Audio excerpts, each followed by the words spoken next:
Hare Krishna, welcome everybody. We're so excited to start the second day in the second session of the second day of the life and memories of His Holiness Tamal Krishna Goswami. And I'm excited to get started with our first amazing speaker and special guest. So we first are going to start with Jayapataka Swami. I am so honored to introduce him. He really needs no introduction. Everyone knows him. Everyone knows he's so well accomplished. And he was instrumental in assisting Srila Prabhupada in establishing ISKCON. We could probably spend this whole weekend listing his accomplishments. So I'll just share a few of the highlights. He took sannyas early on. He was one of the first people to do so. And he was instrumental in developing the Mayapur temple and project. He started the Navadvip Mandal Parikram in 1974, which still continues today with thousands and thousands of participants. He's the world chairman for Food for Life and ISKCON food relief programs. He developed the Namahat program, which has evolved into the current Bhakti Vriksha program, which enables a wider preaching audience and giving intensive and personal training to devotees, so that everyone gets the chance to train to be a pure devotee while engaging in preaching activities, and so much more. He first met Tamal Krishna Goswami when he first came to ISKCON. It was San Francisco, 1968, during the Rtadhvaja celebration. He caught Goswami Maharaj's attention by helping to build the cart and then pulling the cart the entire time, pulling Lord Jagannath for many miles through the streets and hills of San Francisco. Jayapataka Swami has great determination and dedication to serve Srila Prabhupada's mission. Despite his health issues, he perseveres on in traveling the world to preach and make pure devotees. There's not any place in the world that he has not traveled, nor any service that he has not tried his hand at, and he does so with the utmost dedication and happiness. I remember once when my brothers and I were traveling back from India, Jayapataka Swami happened to be on that flight with us. However, while our final destination was the US, his was in the Middle East, even though preaching there put his life in danger. There is no risk too great, even to his personal health and safety, that he won't take in serving Srila Prabhupada and Krishna. So without much further ado, I give you Jayapataka Swami.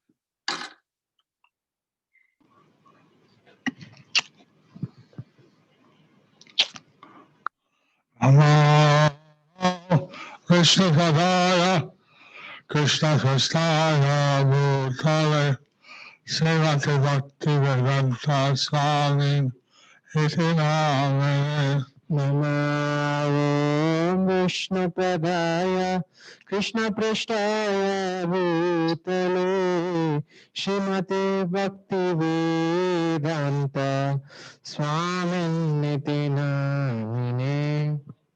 Namaste, Saraswati Devi, Gauravani Vacharine, Nirvisesha Sannavadi, Paschatya Dasatarine. Namaste Saraswati Devi, Gauravani Pracharine, Nirvishesha Sanyavadi, Paschatya Dishatarine. Namo Vishnu Padaya, Krishna Prasthaya, Bhutale, Srimati Tamal Krishna Goswami, Iti Namane. Namo Vishnu Padaya, Krishna Prasthaya, Bhutale, Srimati Tamal Krishna Goswami, Iti Namine. Vishaka Pangalang Arategaram, Yatipatavan Vande, Sivaram Pavanam, Sri Chaitanya Islam, Hari Om Tatsat.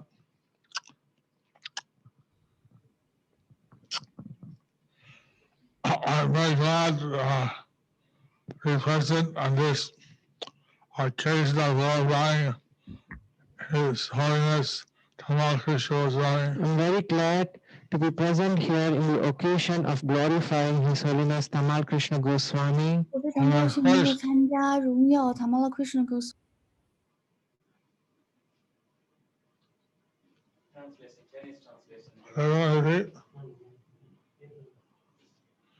And actually, when I first came to the temple in San Francisco, I also saw Tamal Krishna Goswami. Actually, when I came to the temple in San 没 Francisco, 想到我 I 在 saw Tamal Krishna Goswami.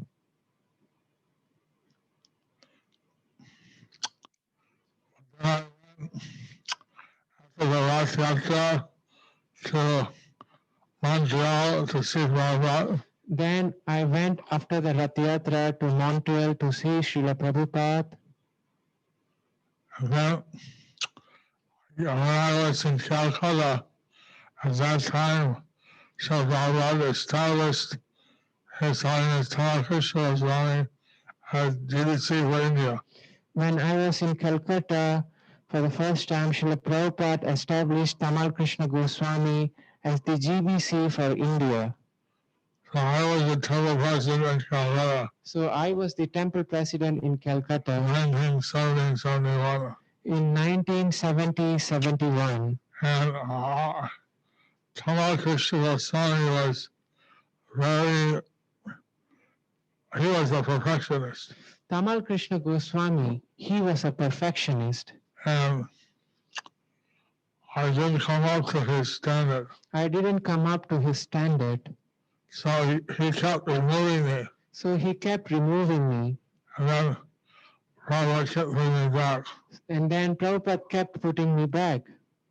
And one time he appointed another president for the Calcutta temple. And at one time, he appointed another president for the Calcutta temple. It was very hard to be the Calcutta president But it's very hard to be the Calcutta president because we had all Prabhupada disciples. because we had all Prabhupada disciples. Everyone was a individual, very strong personality. Everyone was individually very strong personality. And when Tamal Krishna Swami came back, that new president grabbed him by the neck. When, Said, "You made me devil by this crazy devil!" when Tamal Krishna Goswami came back, the temple president grabbed him by the neck and he said, "You made me this temple president, this crazy temple. I had to save Tamal Krishna Swami. I have to save Tamal Krishna Goswami." That time he made me president again. At that time, he made me the temple president again. But actually, he was a very close friend, and he was a hands-on leader. Actually, he was my very close friend and he was a hands-on leader. When we'd take the steel or cement out to Mayapur, We would take the steel, cement up to Mayapur. we'd ride sometimes in the trucks of the carrying the goods. We would ride on the trucks which were carrying the goods. One time we riding on a steel truck, One time we were riding on a steel truck and we stopped. The driver stopped, said, "Here's a Punjabi dawa, and you can take some hot milk." The driver stopped and said, "Here is a Punjabi dhaba, you can take some hot milk." Oh, we thought it was a good idea. We took some milk. So we thought it's a good idea, so we took some milk. Someone came out and said they're stealing your steel. Someone came up and said, "They are stealing your steel. Throwing it in the ditch. They are throwing it on the ditch." We ran out and saw it turn up. Trying the steel off the truck. So we ran out and we saw they were throwing the steel off the truck. And like that, Tamal Krishna Goswami, he was taking great effort to please Prabhupada. So like that, Tamal Krishna Goswami, he was taking great efforts to please Srila Prabhupada. Prabhupada said he wanted land in Mayapur. Prabhupada said we wanted land in Mayapur. He went out He went out and got some land. and got some land. Then when he had the land transferred, And we had. when he had the land transferred, And when he had the land transferred in the Krishnanagar court, in the Krishnanagar court, then he wrote the serial number of each 100 rupee note. then he wrote the serial number of the each 100 rupees note, Hundreds of notes. hundreds of notes. And then he gave that document to Prabhupada. And then he gave that document to Prabhupada. So, in fact, he was very dedicated in carrying out Prabhupada's instructions. So like that, he was very dedicated in carrying out Srila Prabhupada's instructions. I always would appreciate his association. I always would appreciate his association. And then I stayed in India when he went back to the West. But then I stayed in India, he went back to the West. And then he had some trouble with the U.S. presidents, But then he had some trouble with the US presidents, temple presidents. temple presidents. And at that time, he said, well, what do you want me to do? At that time, he said, what do you want me to do? Go to China or something? To go to China or something? I said, Krishna has spoken to you. Prabhupada said, Krishna had spoken through you. You must go to China. You must go to China. And so that's how our China mission started. So that's how our Chinese mission started. Although we had the designing the Mayapur temple, So we also had designing the Mayapur temple. at that time we set up a design office in Rabbit, UK. At that time, we set up our design office at Raleigh, UK. And Tamal Krishna Swami, he was attending that office also. And Tamal Krishna Goswami, he was attending that office also. And some of his disciples were the architects and designers of that temple. And some of his disciples were the architects and the designers of the temple. Somehow I was always having some association with him. Somehow I was always having some association with him. In 1978, I became an Indian citizen. In 1978, I became an Indian citizen. Then someone sponsored me my first round the world ticket. And someone sponsored me my first round the world ticket. So Tamal Krishna Goswami also invited me to come and see him in Dallas and Houston. Tamal Krishna Goswami also invited me to come and see him in Dallas and Houston. Beautiful deities, Kalachandji in Dallas. Beautiful deities of Kalachandaji in Dallas. At that time there was a new center in Houston, a big hall. At that time, there was a new center in Houston with a big hall. So Tamal Krishna Swami, he always thought big. So Tamal Krishna Goswami, he always thought big. At that time he took me out to the farm in At that time, Oklahoma. At that time, he took me out to the farm in Oklahoma. He had an idea to establish a large farm community in Oklahoma. He had an idea to have a farm for the large community in Oklahoma. And then when he went to Cambridge to study his PhD, And then he went to the Cambridge to study his PhD. I got lost on my contact with him. I got lost my contact with him. Then when he got his PhD, he was attending the GBC meetings and coming to Mayapur. And when he started the PhD, he was attending the GBC meetings and coming to Mayapur. And he was very gentle.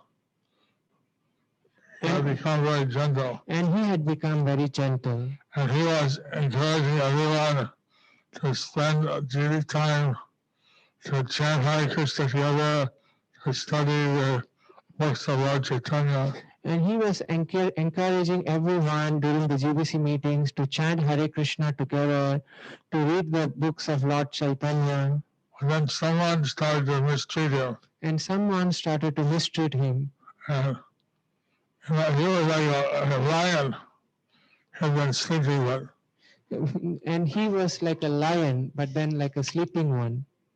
And then when they were mistreating him, And then when they were mistreating him, he kind of flared out, he kind of feared, "Don't push me." don't push me. It's like Prabhupada did that story about the cobra, Like that Prabhupada told us about the story about the cobra. that all the people were abusing the cobra because they thought that he was nonviolent, All the people, they abused the cobra, and because they thought the cobra was nonviolent. because they thought the cobra was not violent. So now nobody told them that you can show your Hoods. hoods. Narada Muni told them, you can told it you can show your hoods. Like that, Tamal Krishna Goswami kind of showed his hood. So like that, Tamal Krishna Goswami kind of showed his hood. But anyway, he was so much dedicated to serving Prabhupada. Anyway, he was so much dedicated to serving Srila Prabhupada. And I could never be, at that level. Anyway, I can never be at that level. But I'm very fortunate to have had his association. I'm very fortunate to have his association. I think all the devotees are very fortunate I think all the devotees are very fortunate to have had the association of His Holiness Tamal Krishna Goswami. to have had the association of His Holiness Tamal Krishna Goswami. What time is it? 10 more minutes. Huh? 10 more minutes. So I don't know what the format is. Can I speak for 12 more minutes or I don't know what's the format is. Can I speak for 10 more minutes? is there question and answers? Or, Is there any question and answer or something like that? Yes, you have 11 more minutes to speak, and you can. We I don't have know- 11 more minutes to speak. And if anyone has any questions, they can put it in the chat, and I will ask them directly. Or if you want to just share another story, whichever you prefer. Mataji, Guru Maharaj at 9 o'clock, Guru Maharaj has another program. So, I got it. Okay. So I said in his room, he was the chairman of the MVT, the Iowa Endowment Trust. he was the chairman of the MVT Mayapur Vrindavan Trust. I'm still a trustee of that. I am still a trustee of that. He was doing various services for Srila Prabhupada. He was doing various services to Srila Prabhupada. And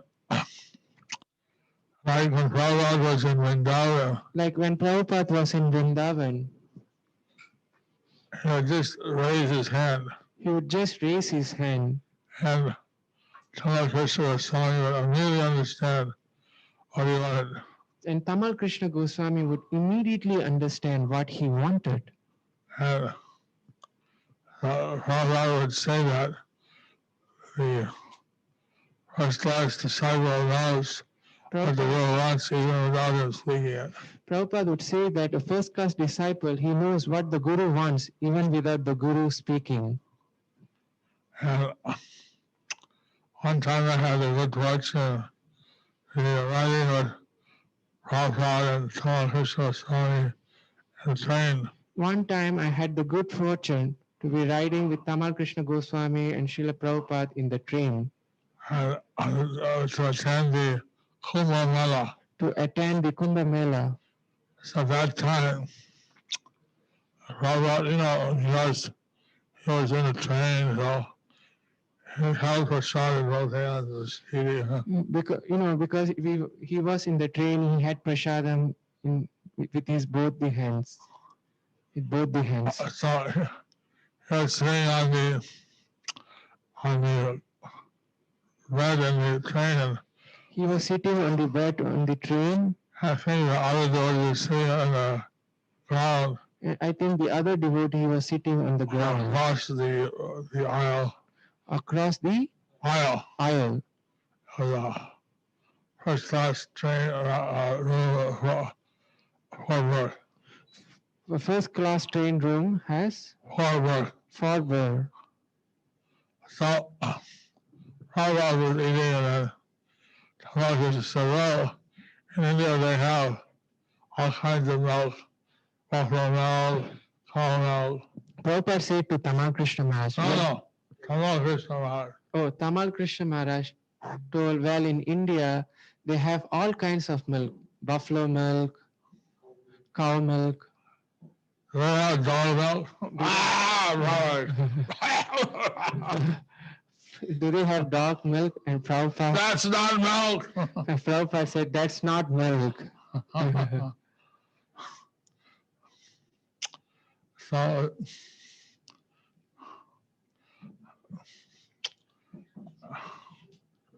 and I wanted to grow some things in Mayapur, And I wanted to grow some things in Mayapur.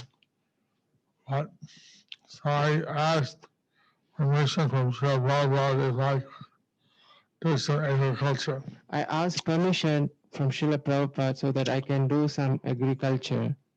In my material life, my Purvashram uncle was an agriculturist. In my material life, my Purva Ashram uncle, he was an agriculturist. But Tamal Krishna said, oh, he's a city boy. And What do you Tamal know about agriculture? Krishna Maharaj said, oh, he's a silly boy, he doesn't know about agriculture. But Prabhupada let me do some agriculture. But Prabhupada let me do some agriculture. And then I grew some tomatoes and radish. In that way, I grew some tomatoes and some radish. So Tamal Krishna Goswami was very much, he wanted to please Prabhupada very much. Tamal Krishna Goswami, he wanted to please Prabhupada very much. And his standard was very high. And his standard was very high. I appreciate very much his commitment to Srila Prabhupada. I appreciate him very much for his commitment to Srila Prabhupada. And very kind to keep me by his side sometimes. He was very kind to keep me by his side sometime. And one of the brothers I have. He's one of the dearest brothers that I have. And they told me that he had an accident and I thought that I should go and see. He told me that he had an accident in America that Ranagad, and I should go and see him. I knew that I done but he'd already left. But I immediately went, but he had already left. The doctor said that I got to see on him and see the other people. Prabhupada, the doctor told me that why you want to see him, he had already gone. You go and see the other people. So I tried to help the others see. I tried to help the others. And but they wouldn't let Tamal Krishna Goswami go without doing a postmortem. So they wouldn't let Tamal Krishna Goswami to go without doing a postmortem. I had no choice. We had no choice. So they did that. So they did that. Then the people blocked the road. The people, they blocked the road. They said he's a saint. They said he's a saint. I want to have his darshan before he goes. We want to have his darshan before he goes, And they won't leave.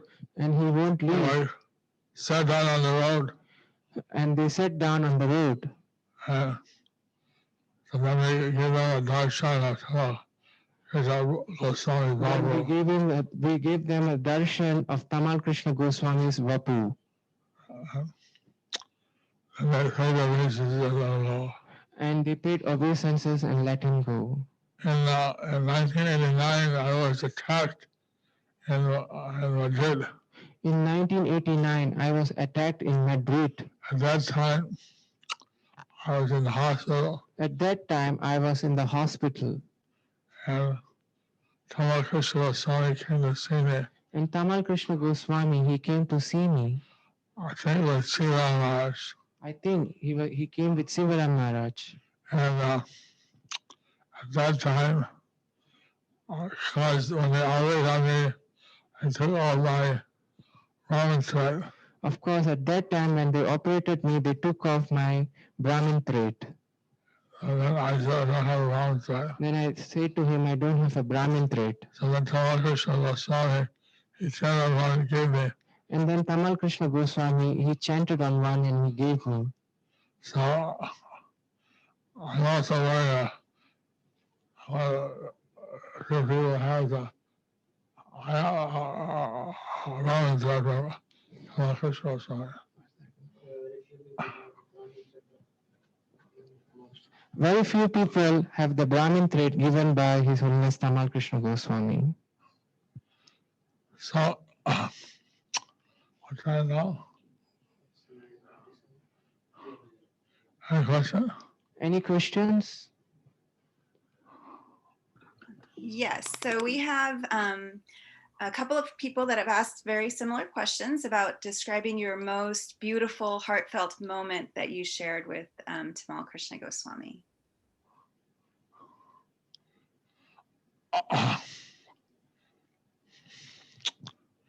I always just like this kind of question. So what is it? I get like a whole bunch of memories to have a Always people ask me this kind of question. It's like a whole bunch of memories that I have. you know. Maybe the one that stands I out. went to see him in Hong Kong, I went to see him in Hong Kong. and he had just made a book, He had just made a book, a kind of prose book. a kind of a prose book. So he was sharing that with me. And So he was sharing that with me. one very sweet time was we came back from Mayapur after buying the land.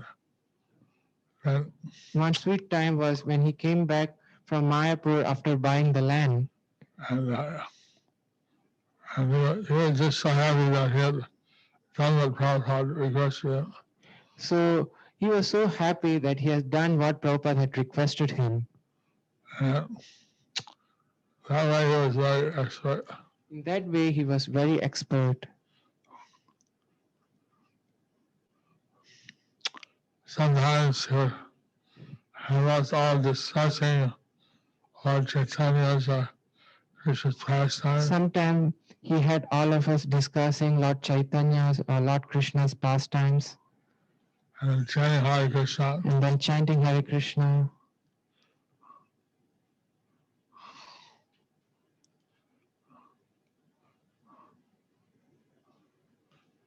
He had the hats made in China. He had given us the hats made in China. That was all the devotees of Recollections. What's that? Worn by all the devotees of That Recollections. was worn by all the devotees in the parikrama.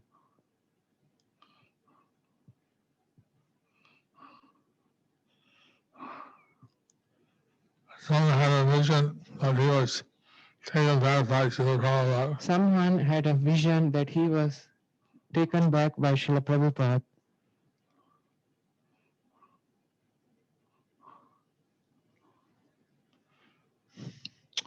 A very intelligent person. He's a very intelligent person.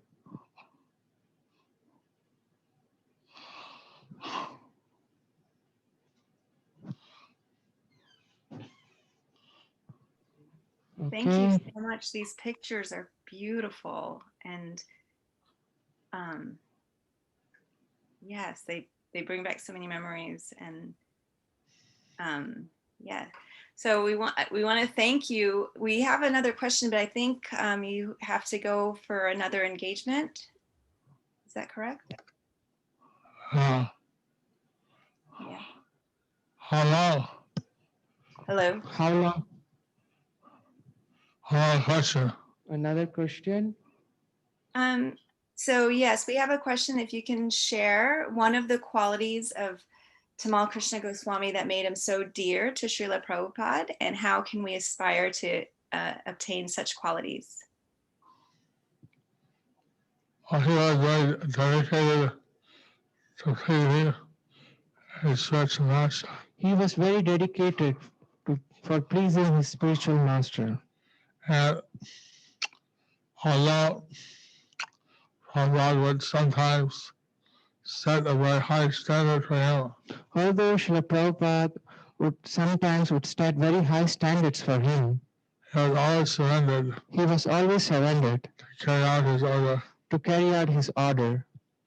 And I know that's maybe the most endearing quality of him.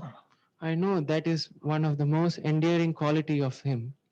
Because he had so many qualities.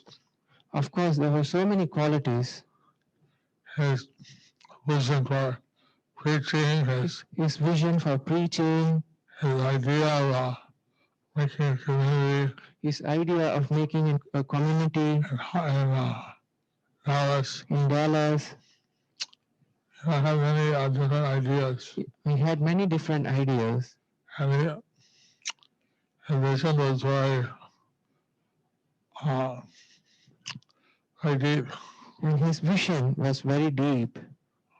But everything he was doing to please the Prabhupada. But everything he was doing to please Srila Prabhupada. Hare Krishna. Hare Krishna. All glories to Tamal Krishna Goswami. All glories to Tamal Krishna Goswami. All glories to Jayapataka Swami. Hare Krishna, thank you so much for those beautiful, heartfelt memories. And the pictures were such a great touch. I think everybody has a better idea of who Tamal Krishna Goswami is and your relationship to him. And so we very much appreciate you taking your time to come and speak about him this weekend. Let's everyone give Maharaj a big Hari Bol and thanking him. Hari Bol. Hare Krishna. Thank you so much. All right. So next we have, wrong one. Next we have Syamsundara Prabhu. He is the temple president in Houston. And he's been the temple president since 1992. He was made temple president the same day he was initiated by Tamal Krishna Goswami. And since then, he has accomplished most of what Tamal Krishna Goswami has envisioned for the Houston community, and he has plans to expand more. In the last 20-something years, he's built a new temple for Radha Nila Madhava here in Houston. We have the big Gauranga Hall that was also part of Tamal Krishna Goswami's vision for the Houston community. He followed the instructions of having a restaurant, Govinda's restaurant, which was quite successful. He's created an apartment building that is for the devotees. Goswami Academy has been started there for the children. There's a farm, about 8.5 acres, that is only a couple of miles away from the temple. The Houston community has a host of a total 172 initiated devotees by 21 different gurus. Syamsundara Prabhu also is a gardener, he's an entrepreneur, and he donates the fruits of all of his labors to Krishna. He credits all of his accomplishments to Srila Gurudev for his vision, guidance, training, and his blessings. However, Tamal Krishna Goswami says, and I quote, "It's because of his faith in Guru. He has very strong faith in Guru, and it's an example that every one of my disciples should follow. He has done outstanding work because of this. I credit the faith he has in Guru. He has somehow understand the principle of unflinching faith in Guru. He studies the scriptures. One of the success formulas he has is his studies and memorizes Prabhupada's books so that when he goes out, his words have potency." And this is also a very special day because Syamsundara's birthday is today. So let's wish him a very happy birthday. I also wanted to mention that during the same talk that Gurudev was glorifying Syamsundara's faith in Guru, he also mentioned that Guru Bhakti, another stalwart devotee in Houston, was a good example to follow. He said, "I really take the dust from these devotees. Let every guru have 1,000 Syamsundars and Guru Bhaktis, and the movement will take over the world in 18 days. So without much further, I'm excited to learn and see about Houston memories and hear from Syamsundara Prabhu. Hare Krishna.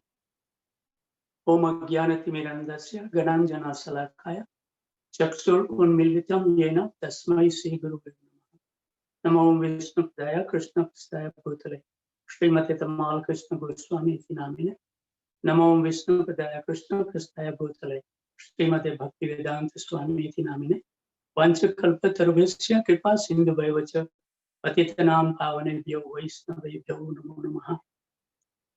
So thank you very much to give me the opportunity to glorify Srila Gurudev. It's my utmost pleasure. I have contacted all three previous temple presidents to gather some history about the Houston temple. So it's my pleasure to share with you all. Initially, when Srila Gurudev returned to America after Srila Prabhupada's departure, we were told that he would just visit for a few days and return to India. However, because of the turmoil in Bombay temple, Gurudev decided to stay.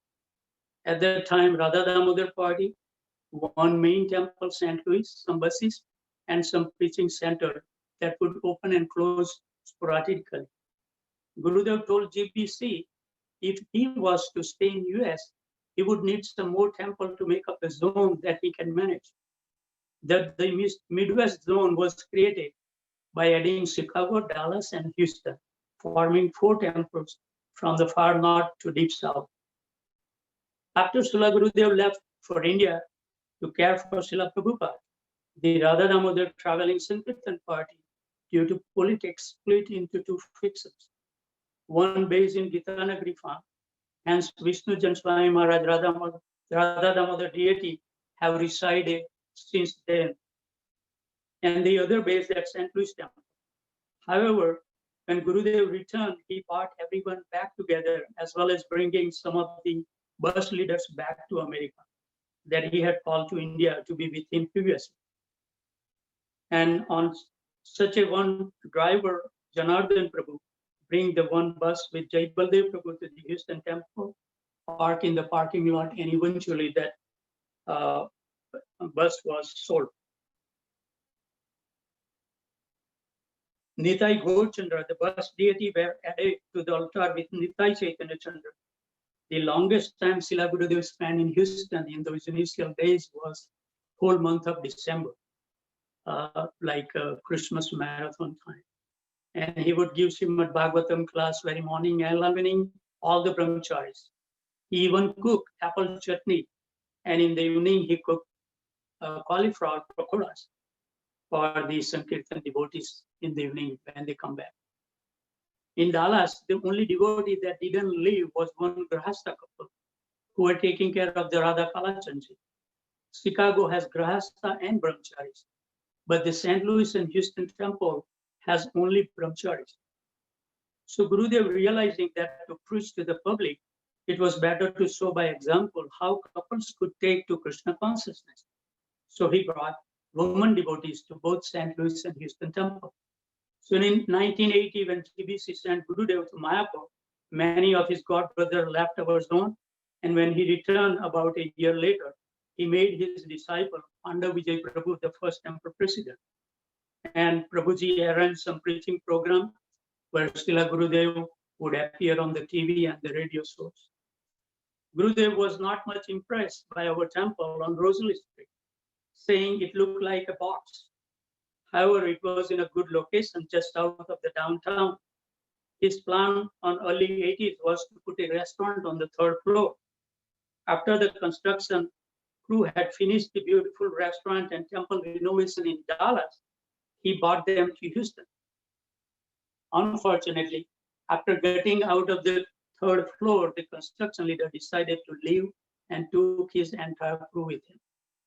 About 4 years later, in 1984, when Pandav Vijay Prabhu became a zonal Sankirtan leader, Kalakant Prabhu became the temple president, and he began looking for the larger temple because so many Indian congregations wanted to worship Sri Radha and Krishna.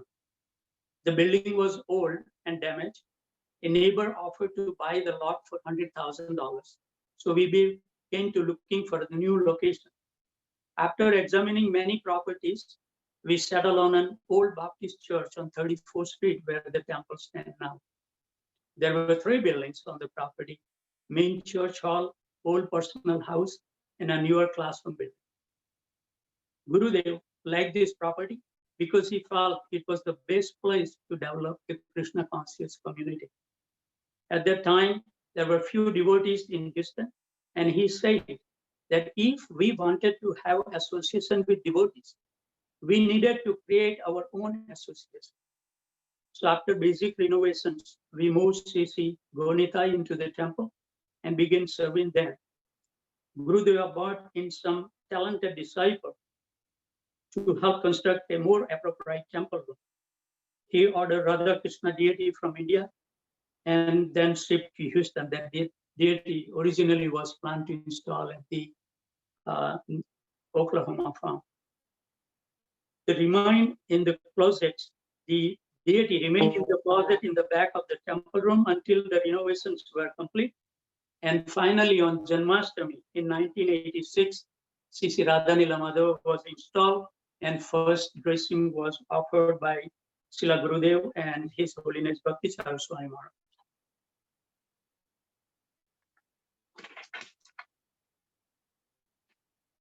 As Kalakant Prabhu wrote, the vision for the Houston community fructified. I wish we could host Srila Gurudev today so that he could see the wonderful flowering of the community and temple before so many years ago.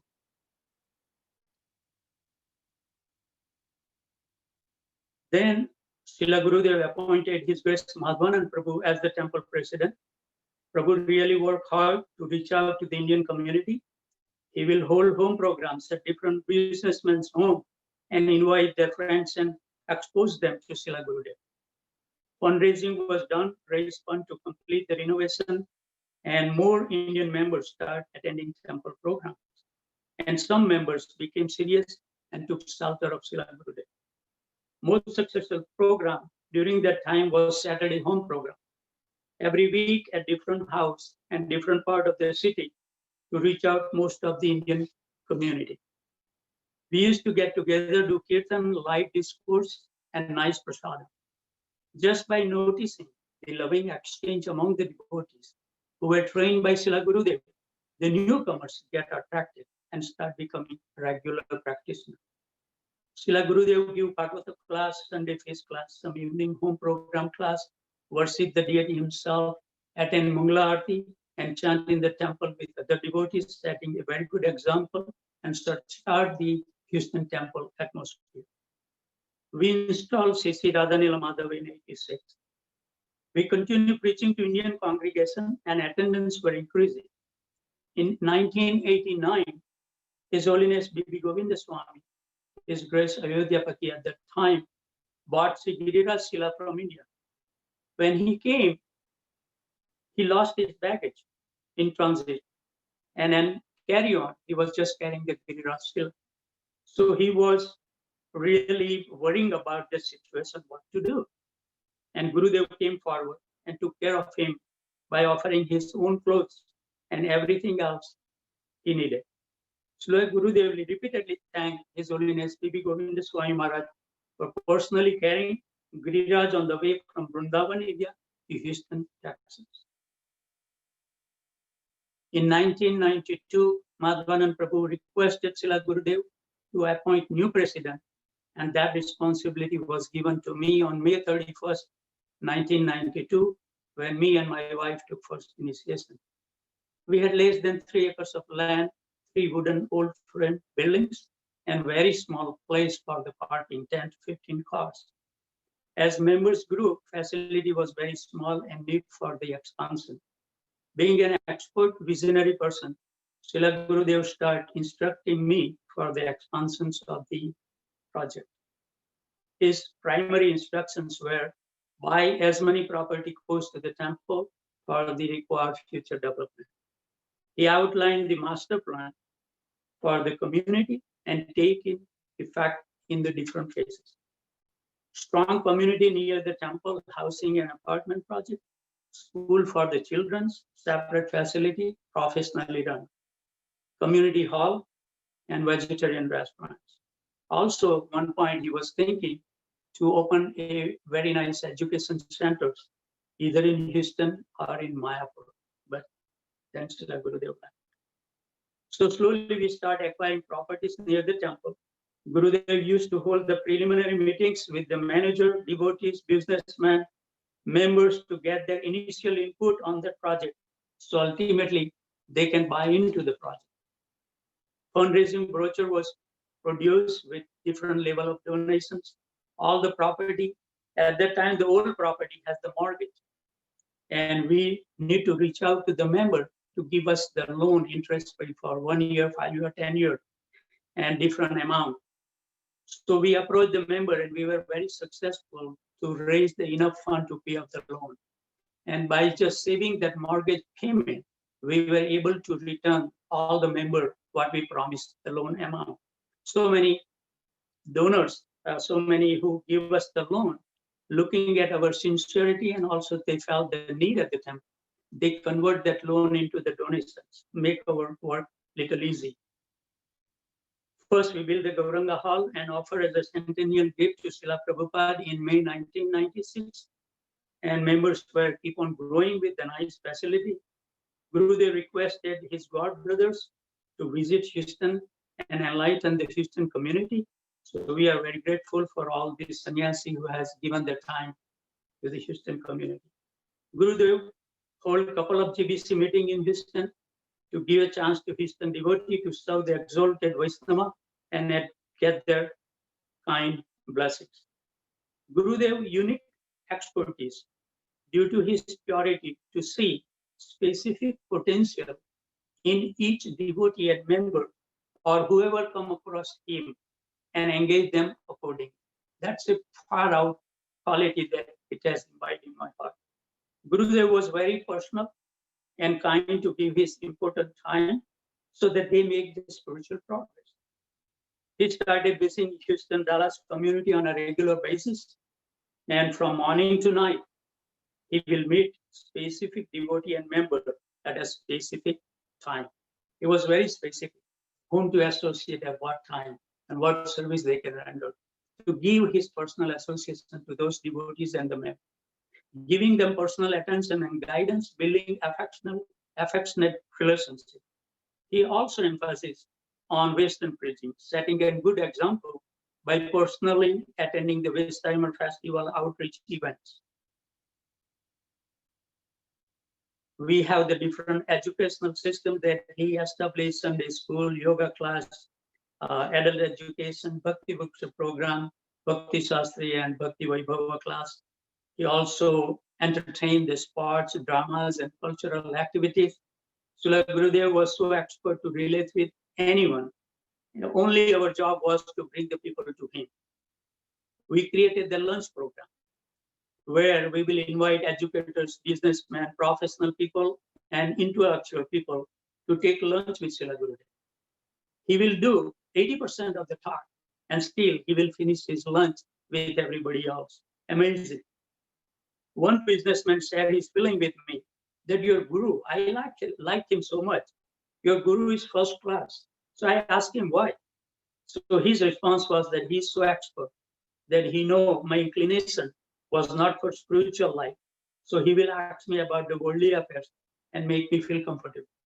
And I remember that we visited that member after some time with Srila Gurudev at his house for half an hour, 45 minutes, just to having a normal conversation, asking about the family affairs and everything. And when we were coming out, I told the member that, whenever some sannyasi visit, Guru Hasta must give some donation. You can give whatever small amount you wish. So he gave in the envelope. And when we came, Srila Gurudev opened the envelope and he said, look at the Syamsundara, he gave me $7,000. So that was his potential. Gurudev not only creating a solid bond with the devotees, but also with their children. He used to go for the lunch at the devotee home just to spend quality time with their children. All the children like Srila Gurudev so much that still they sing the glories of Srila Gurudev. I remember one of the Rice University professor got a chance to fly. It was the next week to Srila Gurudev from Dallas to Houston. And it may be 10, 15, 20 minutes conversation. But what it transpired from the 15 minutes of association for the professor, that when he came to know that Srila Gurudev has left this world, he took 1 month vacation and he came in a devotional attire with tilak, pantimala, dhoti, kurta, everything, and attended the Srila Gurudev Samadhi in Vrindavan, India. Gurudev holds special week discourse on a Bhagavad Gita for the children because he really liked to preach to children.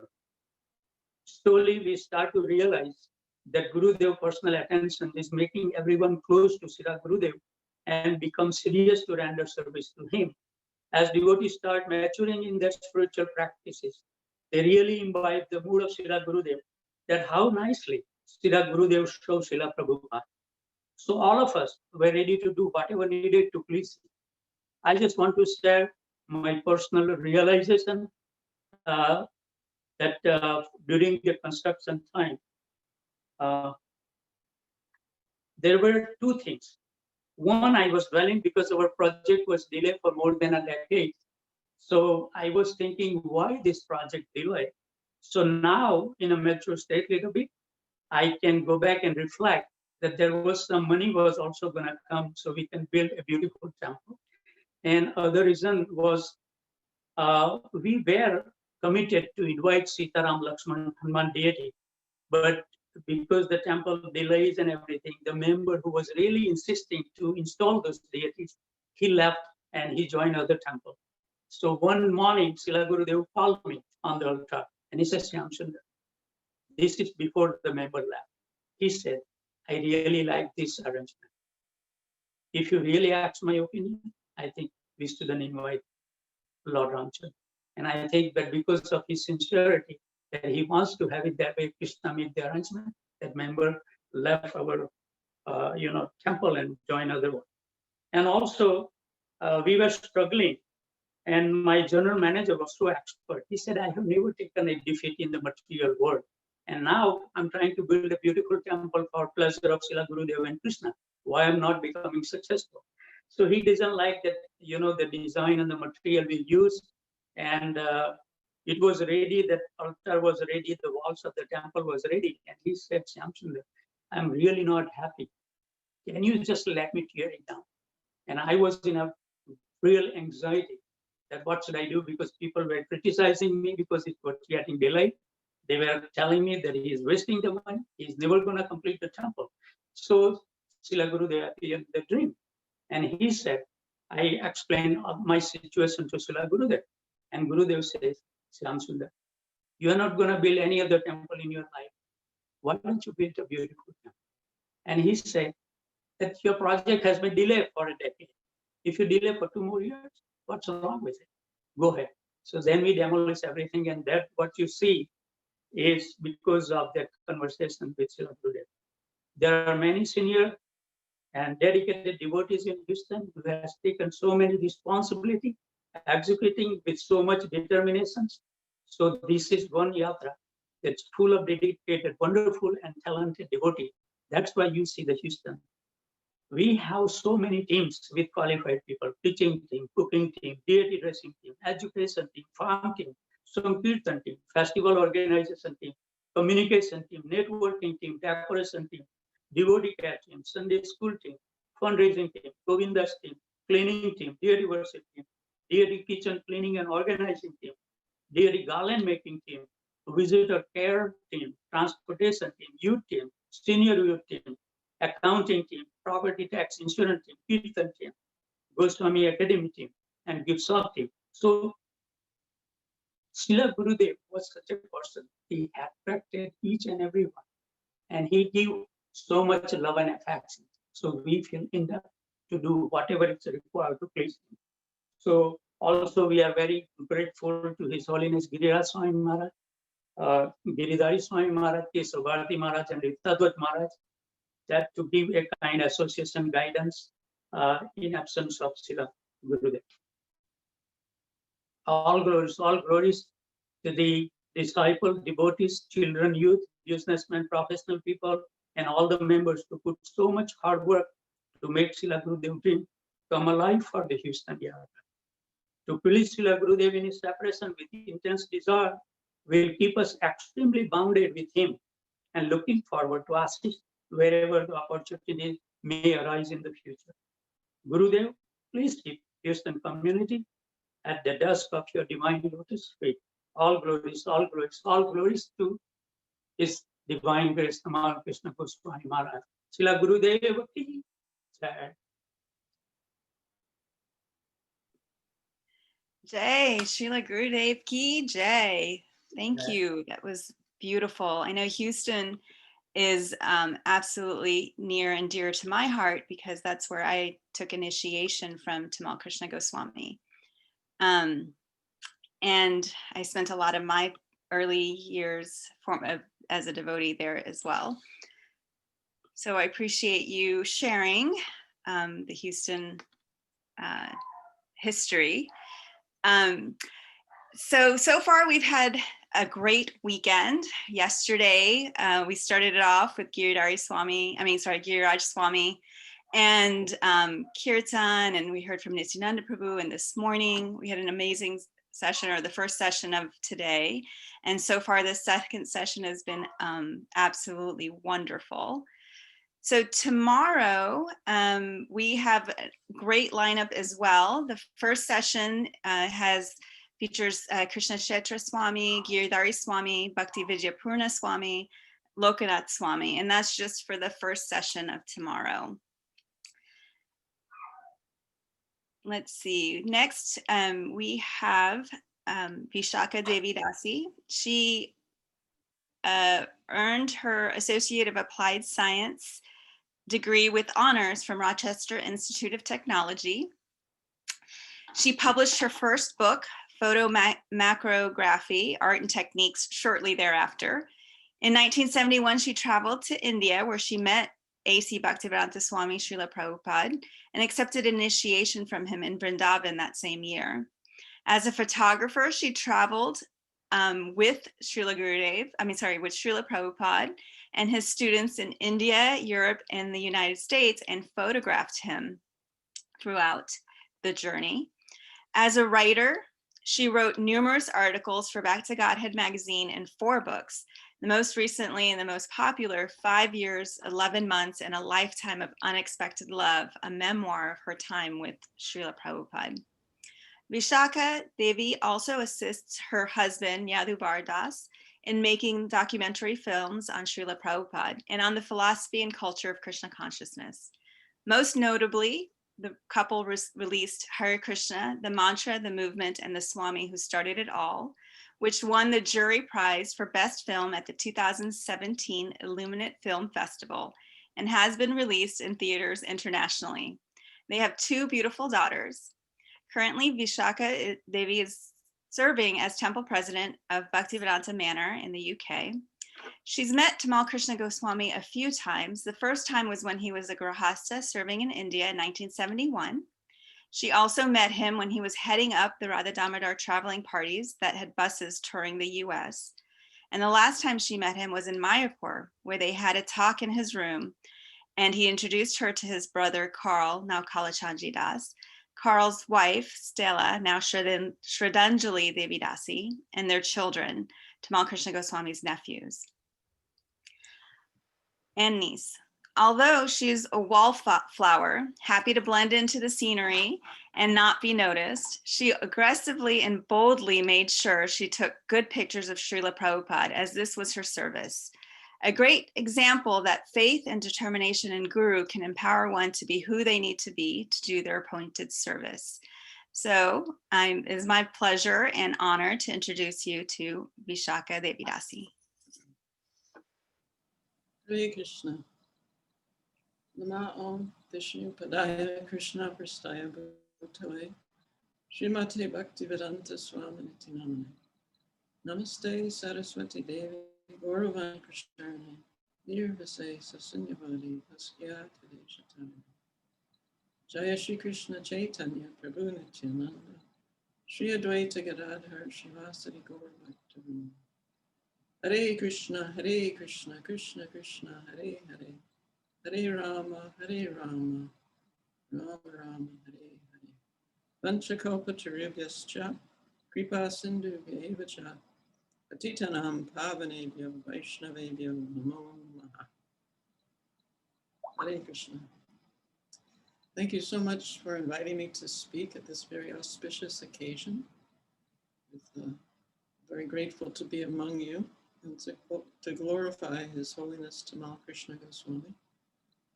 As Jayashree Devi mentioned, I first met him before I was initiated in Calcutta in the summer of 1971.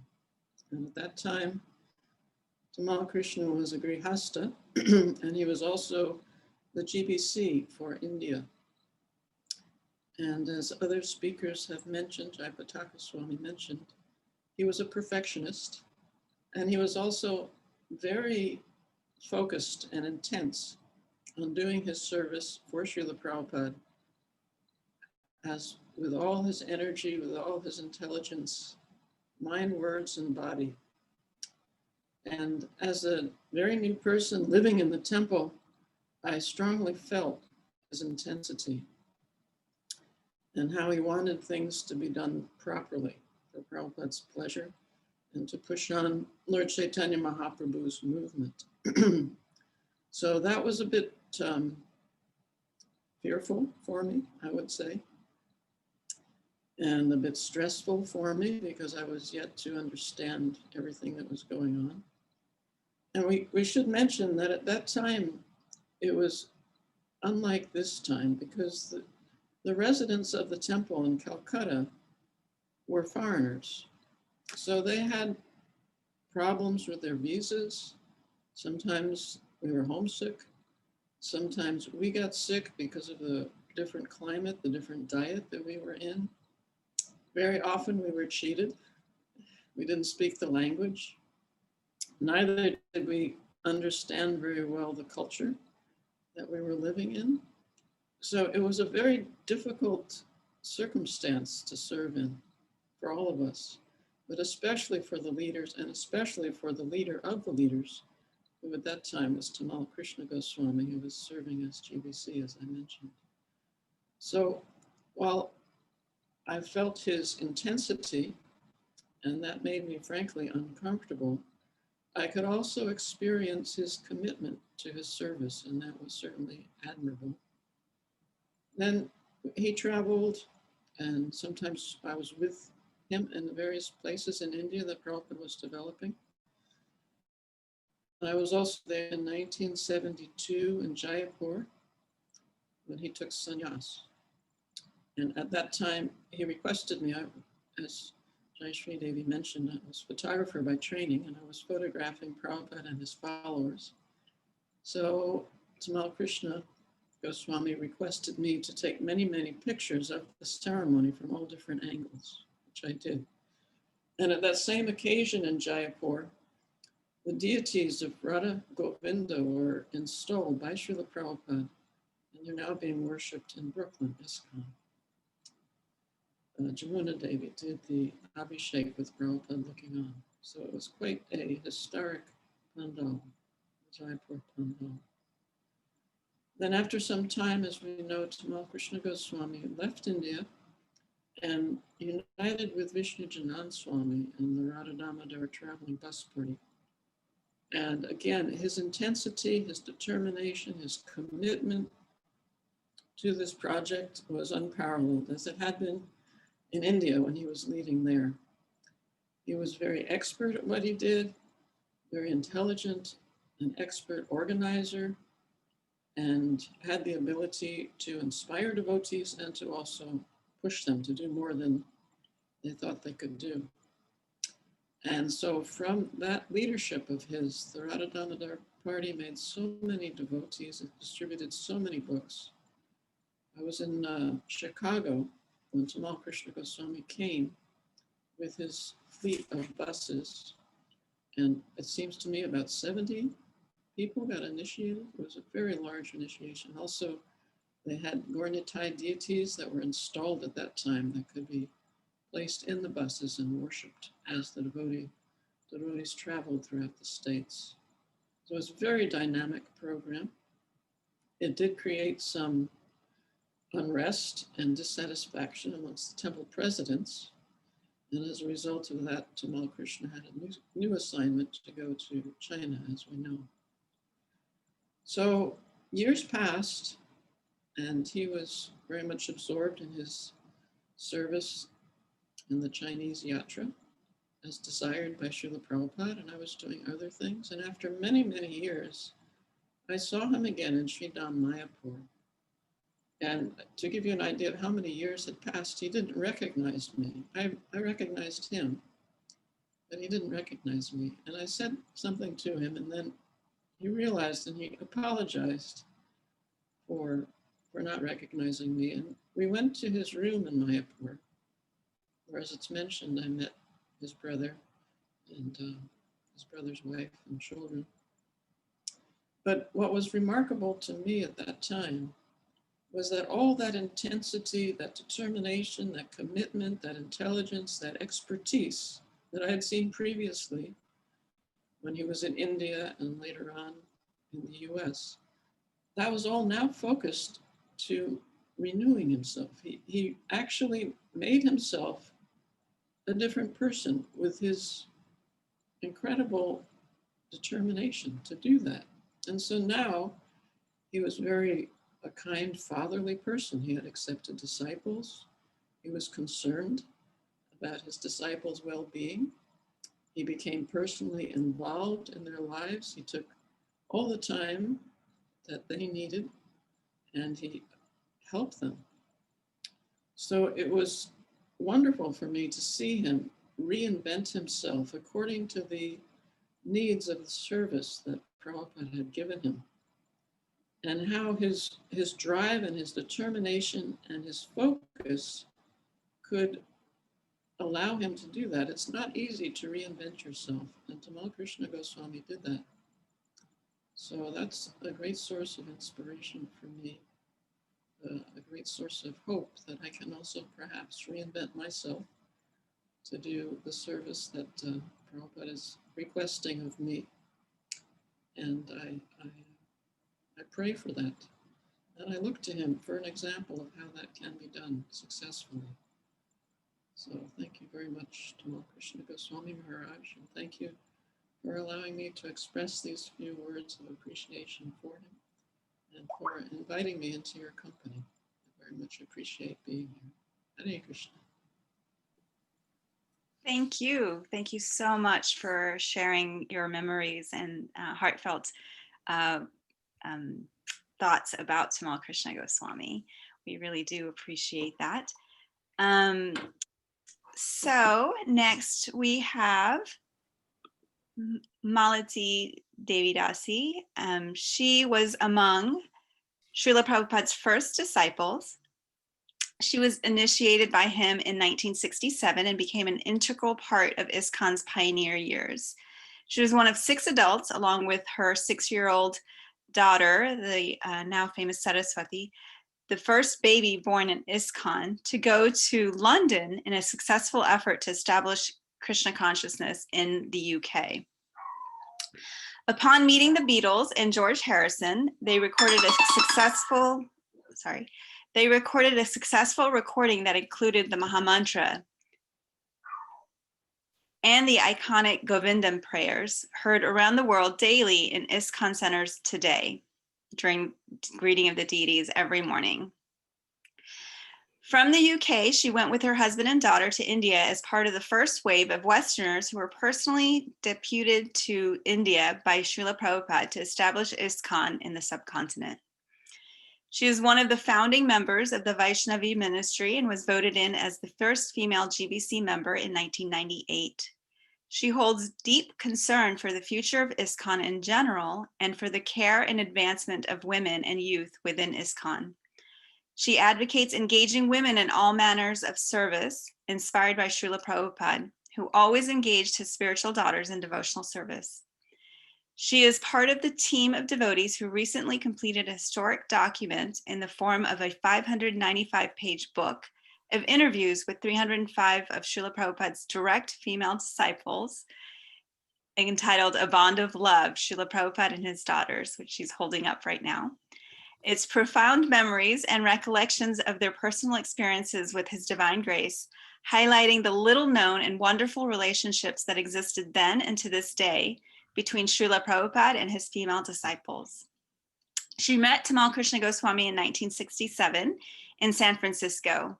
They served in the temple together, and everyone was interconnected and integrated, but they were in different ashrams. So she didn't really have much interaction with him at that time, although they shared very many common experiences.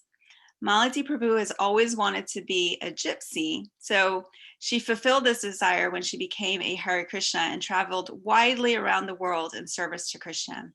So it's my great pleasure to bring you Malati Devi Dasi. Hare Krishna. One correction I'm obliged to make. My 6-year-old daughter was 6 weeks old when we left America to go in. My apologies. It's just, I guess it flows with 6 years rather than 6 weeks. Anyway, no problem.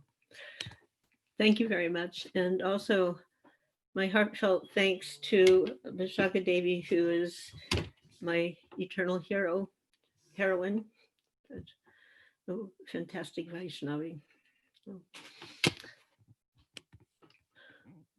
Om Agyan Tamrandasya Janana Sakaya Chakshum Vitam Jaina Tasmai Sri Gurave Namaha.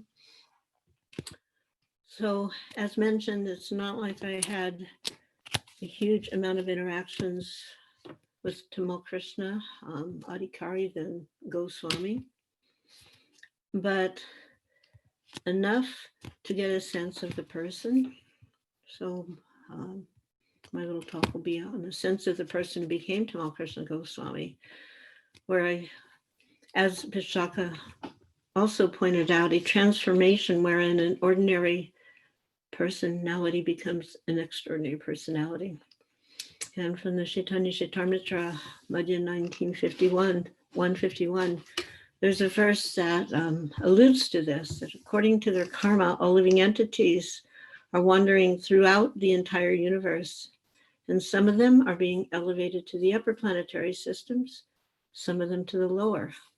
And out of millions of wandering souls, one who is fortunate gets an opportunity to associate with a bona fide spiritual master. By the combined mercy of both Krishna and Guru, such a person receives the seed of the creeper of devotional service. And of course, then such a person has to pick up that mercy, that benediction. And this was the thing that I noted in Tamal Krishna, that he beautifully received that mercy. And I like how Vishaka had transformed himself, but that transformation came from the beautiful seed of devotional service that was given to him through Srila Prabhupada. So some of the things that I had remembered in our early discussions in our little ashram temple in San Francisco was that he was raised without any religious training, which in America is not so unusual. In fact, he was even discouraged from any form of religious practice. So I remember him mentioning how he secretly prayed at night. By American standards, but he was specifically inclined towards intellectual and artistic pursuits. So at age 19, he left home to search out his own path, his own truth, without the objection of his parents. And in college, he studied literature and philosophy, and he even argued against the existence of God. But mostly he was actually impressed by men with mystical powers, mystical visions. And he also desired to find his own vision. So he tried through different means, which in those days included the aid of intoxications, but he was left unfulfilled. He tried different other things that were going around, like macrobiotic practices, which in those days was a very strict diet. And nowadays it's just kind of a normal diet, quote, healthy diet. Tried yoga, wasn't getting any satisfaction. And in the Lower East Side of New York City in '66, there were so many poets and musicians and philosophers and artists, so-called spiritualists, people dropping in, dropping out, cosmic love-ins, and the great vibration of the Hare Krishna mantra began to predominate on the scene. And Srila Prabhupada and his ragtag band of earlier followers, the early ones, were sitting under a big, gigantic American elm tree in Tompkins Square Park. Krishna was beginning to be present through his holy names. And Tom, later to become Bhakta Tom, later to become Tamal Krishna Goswami, he was there. He played his flute, he attempted to sing, he even danced, but his interest was remaining dormant. It hadn't manifested yet. But some of his friends began attending the early morning meditations at 26 2nd Avenue, the Matchless Gifts. And Tom preferred to pursue his own practices privately at his home. At one time, I remember him mentioning how he saw a picture of Prabhupada, and he saw in Prabhupada's eyes that Prabhupada was urging him to surrender. He felt that through this picture, but he was still unwilling to give up his false independence. And as a result, he was really suffered through the winter of '66. So in spring of '67, he left New York for San Francisco. And this is about the time that I met him. But again, he was disappointed. It was the same thing that was going on in New York was going on in San Francisco, and there wasn't any satisfaction.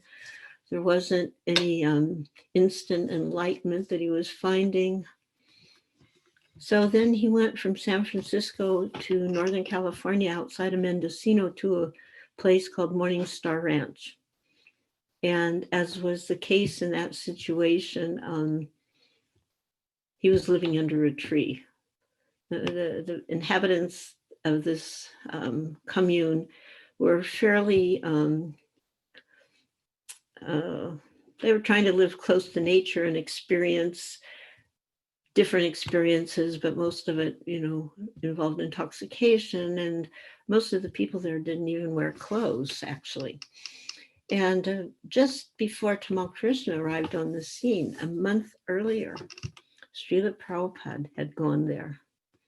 He just missed him, And when Prabhupada went there, he was invited by the head of the commune. And the head of the commune, his name was Lou Gottlieb. He came to San Francisco and he picked up Srila Prabhupada and he took them up there. And when Prabhupada arrived,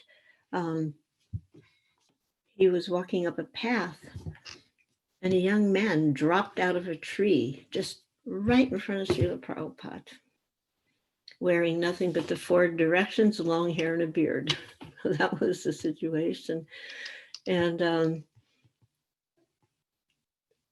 so he finally, he realized that this kind of a place wasn't really what he was looking for either.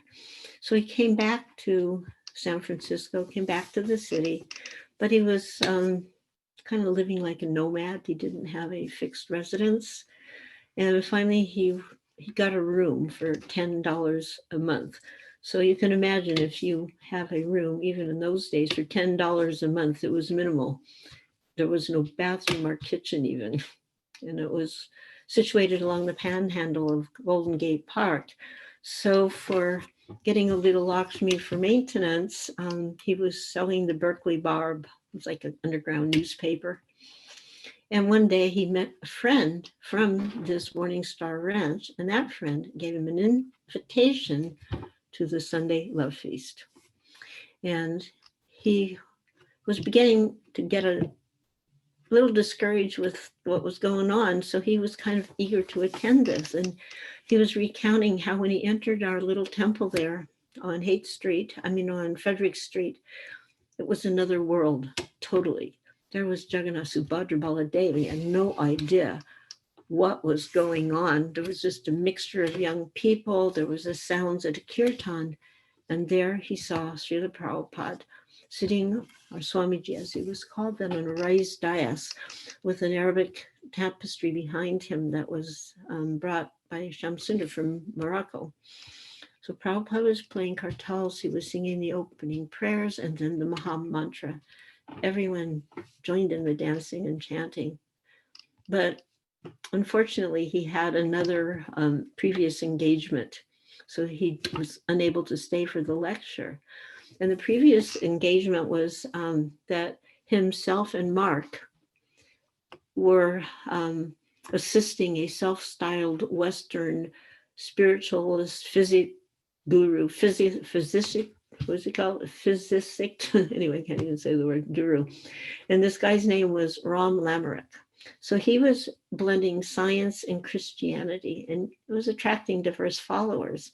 And then he would tailor separate meetings for each person. So this evening, Tom and his friend Mark were his main assistants, but somehow Tom didn't get any satisfaction from the concocted lectures of this Ron. And I looked up, yesterday I was reading these notes. So I looked this person up and I couldn't even find him. I mean, you can find so much stuff on the internet. So I thought, well, for sure, if he was some kind of something during that time, his name would show up, but he evaporated into the twilight zone, I guess. So not feeling any satisfaction, that evening he decided next Friday he would attend the Swamiji's lectures instead. And Srila Prabhupada's presence was so authoritative with reference to ancient spiritual texts. And he began to really understand it was clear that everyone was suffering, and chanting Hare Krishna was the easy method that one could have a practical experience. And Tom felt this. He became aware of sinful activities and their adverse effects on spiritual life. And he realized that this person, this Swamiji, was not a bogus cheater. So after only one lecture, as mentioned, he had very great intelligence. So one lecture, he accepted the 4 regulative principles without any procrastination. And he began coming to the temple every morning for prasad. And then he would stay and he would read Srimad Bhagavatam, he would chant on the guest beads. And he noticed that this japa began, it was like, it seemed to resolve conflicts and problems. And he began devotional service by washing pots and cleaning the temple floor. And in particular, we had what we considered a pretty big pot. I mean, for the time, it was a big pot. But later on, of course, I saw 50-gallon pots in India. But that was his beginning of devotional service. More and more, the temple was becoming his home. He got his own beads. He got a photo of the disciplic succession. And he was appreciating that actually Krishna consciousness was available at any time, anywhere, to anyone. So around the beginning of the new year, that would be 68, he got his own personal set of the Srimad Bhagavatam, and he began reading systematically. And around that same time also, the devotees had put together a program, and we had rented a very, very nice hall in it was a Unitarian church. They're very liberal. So it was a nice place, padded seats, there was a stage, there was a balcony, and we felt that we had done a pretty good job of advertising. So we were expecting a very large attendance. Particularly, we were aiming to get beyond the hippie stratosphere and have a greater audience of perhaps, hopefully, more stabilized persons. But when we got there to this place, it was like only the devotees and the few people who had been coming were there. So it was basically a great, big, massive, empty hall. So Prabhupada was introduced, and we were all feeling just devastated, in the pit of our stomach. It was just feeling that we'd really failed. Prabhupada got up, he stood up, he gave this beautiful lecture to like this vast empty hall as if it was just packed. And then he asked if there was any questions. And this person, Tom, he asked a question. And the question is, well, what if one is unable to complete his Krishna consciousness? And Prabhupada was quite pleased. He smiled and he explained, as eternal souls, we do not die at the time of passing from one body to the next. Krishna consciousness is our eternal original consciousness, and it cannot be lost. It's a permanent asset. And he explained, if 1% is gained, then we begin our next life exactly at 2%. And then he asked, is that all right? And he looked directly at Tom. And Tom was very satisfied and convinced by this reply. So then on Ramchandra's appearance day, which I think was in April, he brought his Srimad Bhagavatam for Swamiji to sign. And you can say more than just signing his name in the book, he was etching his name in Tom's heart. And in his heart, he had accepted Srila Prabhupada as his guru. So following this occasion, both Tom and Mark moved into the temple. Originally, they refused to do that, but now they had agreed. So on a morning walk with Srila Prabhupada in Stowe Lake in the Golden Gate Park, Tom asked, are there any other pure devotees like you on the planet? So Tom was on one side and of Prabhupada, and then the other side there was Upendra. So Prabhupada turned to Upendra and he goes, how many of us are there? And Upendra said, well, about 75. It was, the two temples. And Tamal Krishna, Prabhupada looks at Tamal Krishna and he goes, 75 at least. So suddenly there was this like momentary elation among devotees. Wow, we're all pure devotees.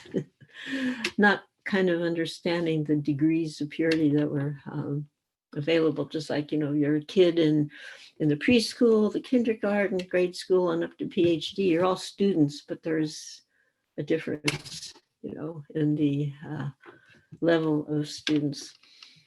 But things got to, at one point, like a little bit financially tight.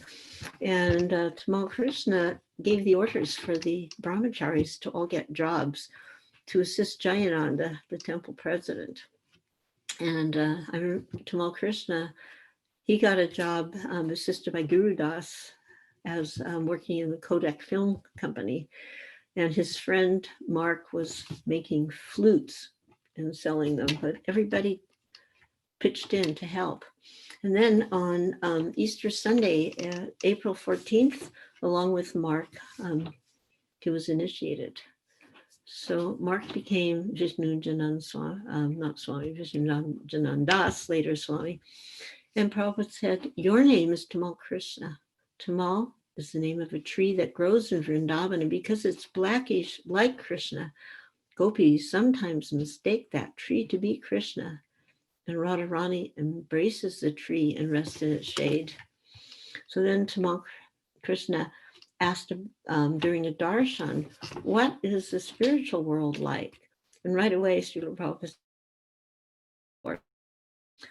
because this draft board was a very much kind of heavy cloud hanging over the young men at the time, because involuntarily you would be called to serve in the army, in the armed forces.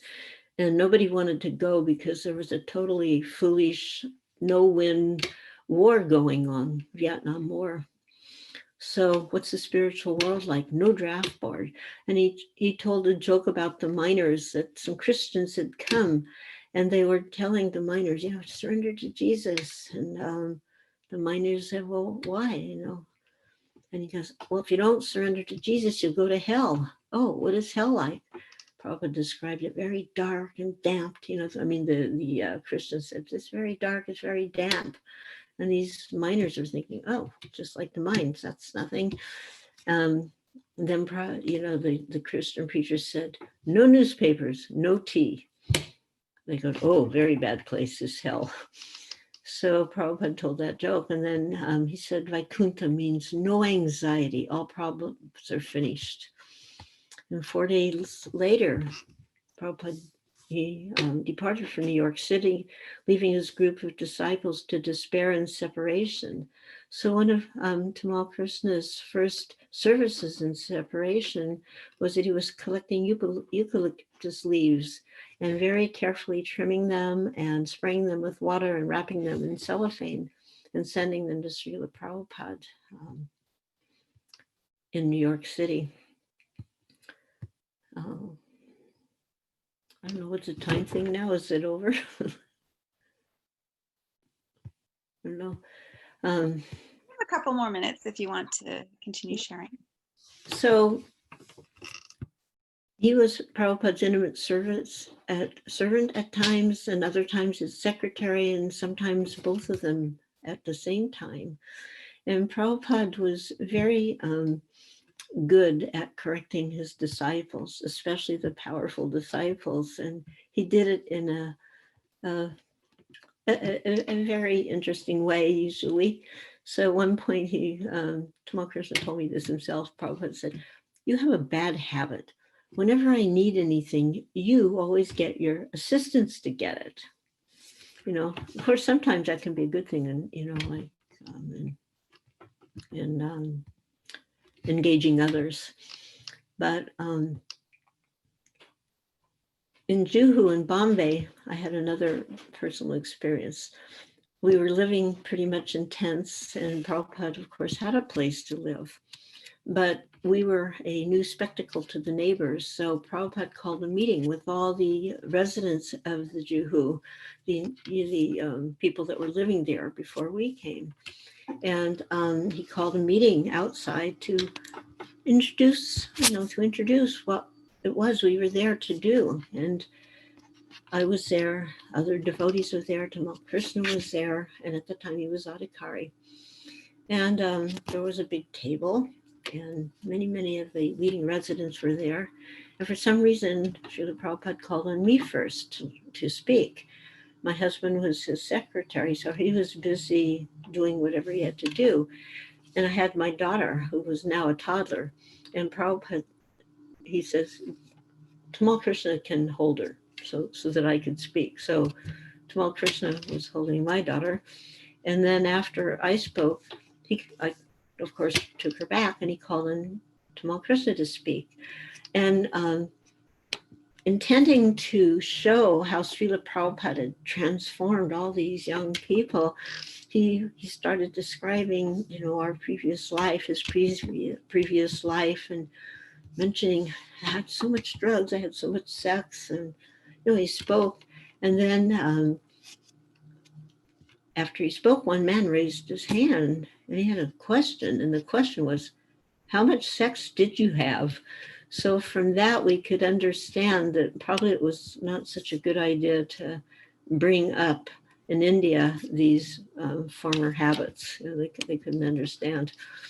One of his disciples, I remember him telling me later on that he was a hard taskmaster, yet he was able to inspire like no one else. So on 1972, at that sannyas ceremony, as mentioned by Vishaka Devi,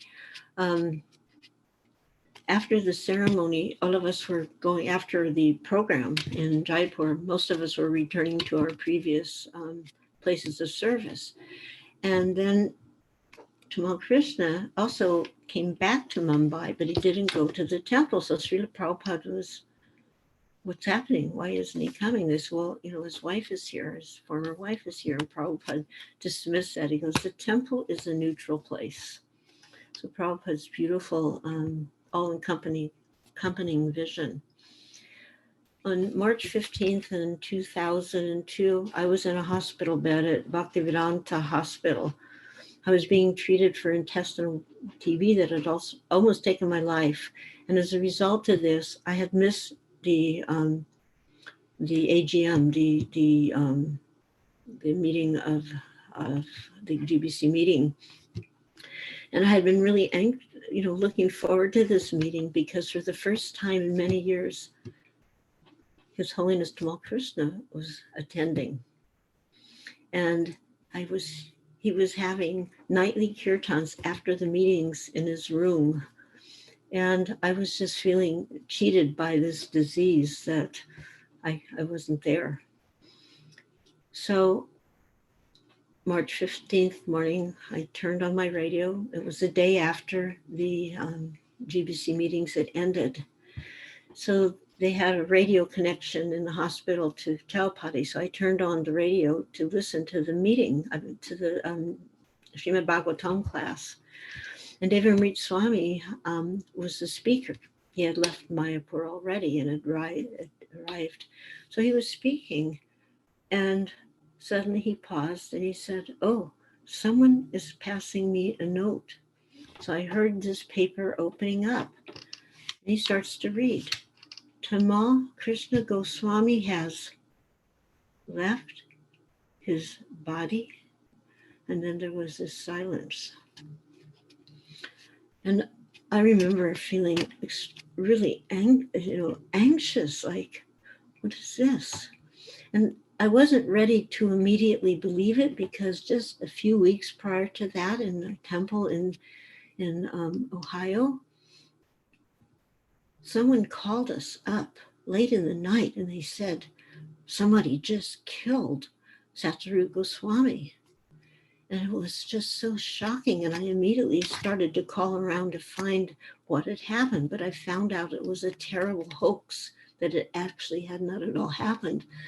So when I heard this, I was remembering that, and I wasn't ready to immediately accept it.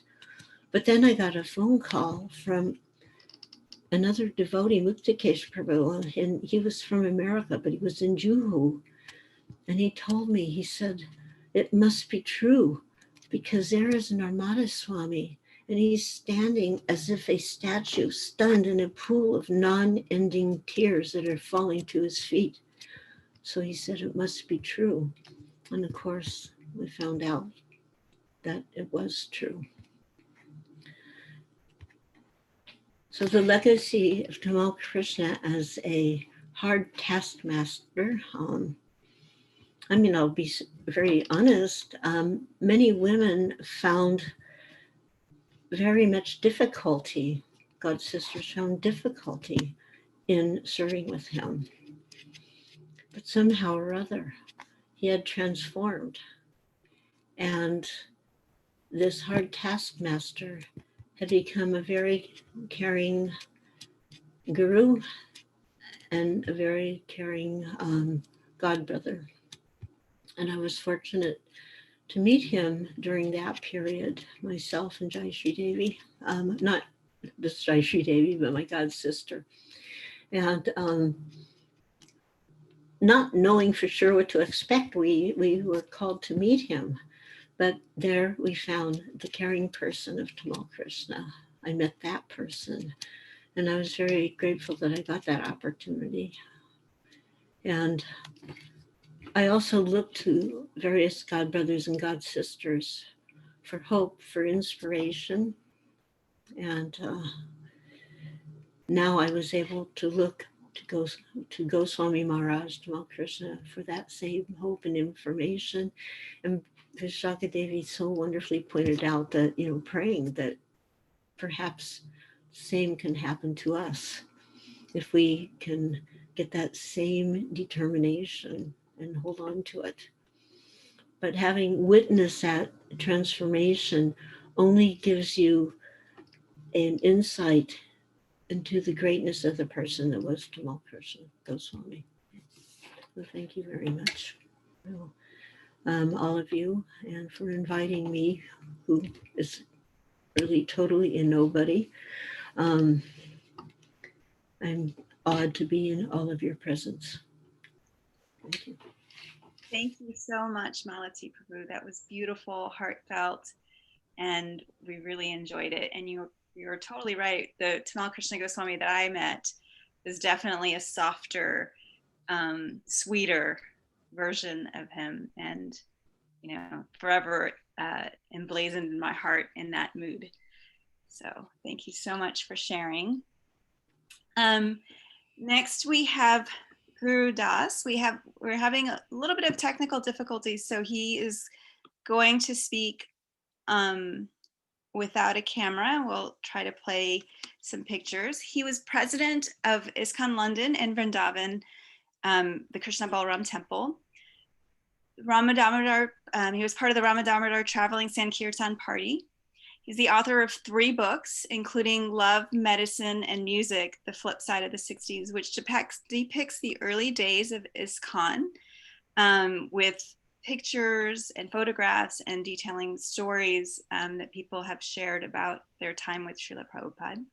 He's the original photographer of our movement, the Beatles and Srila Prabhupada, with over 5,000 photos of Srila Prabhupada and meeting the Beatles and the history of ISKCON. He's been preaching for over 53 years.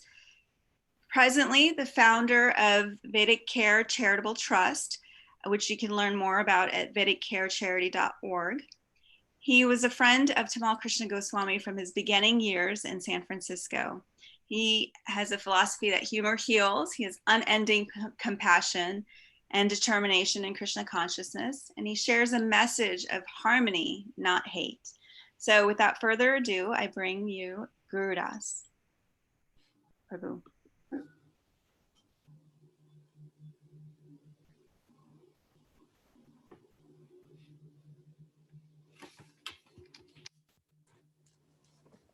Hare Krishna, can you hear me? Yes. Yes, we can hear you loud and clear. Good. Oma Gina Tramandasya Jana Jana Sabakhicha Chaksus Militam Jana Tas May Shri Gurave Namaha. First, I want to thank Srila Prabhupada for bringing this all together, this global family, diversified, decent, loving, trying to make the world a better place. We have each other. We have a perspective that Prabhupada's given us, Sadhu, Shastra. So we're very fortunate to have this perspective in the world due to Prabhupada, and our Krishna conscious family is so wonderful, including personalities like Tamal Krishna Goswami. Many times people want to know when and where you met somebody. I met Tamal under his tree at Morning Star Ranch, as Malati mentioned. It was a commune, hippie commune. I was there going towards the creek. I hear a flute. I look up and it's Tom, playing the flute, and he jumps out of the tree and says, "I'm Tom." Soon he came to San Francisco, and Jamuna and I invited him to dinner. We were inviting all the new people to dinner, but what I noted is that this Tom, Bhakta Tom, listened to the whole tape of Prabhupada without deviating his attention.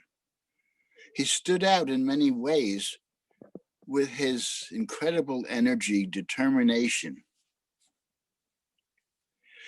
Then, as we got to know each other, this is the very beginning, we became friends, and he introduced me to his father. We served together in San Francisco, and then as I was sent to London, he came and was very influential in implementing our World Sankirtan, traveling Sankirtan party. We would go out 3 times a day, and Tamal was one of the leaders of that. As I got to know him, I see he had great energy, great perseverance, great intensity, and this influenced others as well. Then I was sent to India, and Tamal also was there, and he was serving as the GBC. In India, Tamal decided he wanted to get married. So who does he come to ask to intercede? His friend Gurudas. He came to me and asked, "Gurudas, please talk to this woman, Madri, and ask her if she would marry me. And I have some of Prabhupada's shoes, so I want to give them to her." And so I did that. Then they became married. Later on, Tamal decided he wanted to become sannyasi, and he comes to me and says, "Gurudas, could you please ask Madri to break off our wedding? I want to become sannyasi." I said, "Sorry, Tamal, you made your bed. You've got to fix this," which he did. I was sitting in Vrindavan. Tamal's in Calcutta. Prabhupada wanted to initiate Pandal programs like circus tents.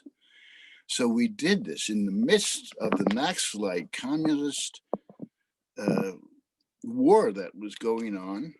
I'm sitting in Vrindavan, and I get a telegram, "Come to Calcutta to oversee Pandal construction," and it said Tamal ODs. It was handwritten. I wondered, what does Tamal ODing on the holy name? I went to the telegraph office, it said Tamal okayed. I went to Calcutta. It was chaos. It was 2 nights before the Pandal was finished. It wasn't finished. I had to go to the Pandal grounds and sleep there and get the stage built. And Tamal requested me to do this. I don't know why, but he did. He knew I could do it. And this was in the midst of the communist war. They complained about the 1 rupee seats for life members, and Prabhupada said, "Then give them the seats." They had nothing to rebel against, and then Prabhupada calmed them with the Brahma Samhita prayers.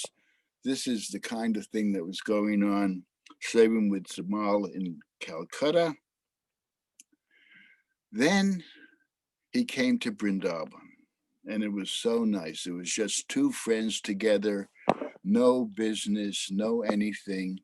We put tilak from the Jamuna River on each other. We watched the turtles. I took them to all the holy spots of Vrindavan. And then together we went to Surat, India, where Prabhupada and the rest of the devotees were. The whole town came out with banners and festoons and garlands. And it was a wonderful, wonderful experience.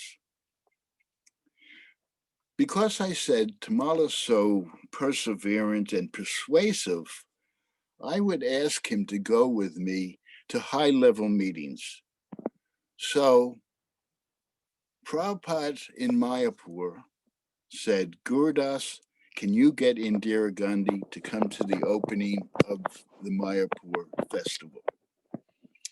So I had met Indira Gandhi previously once.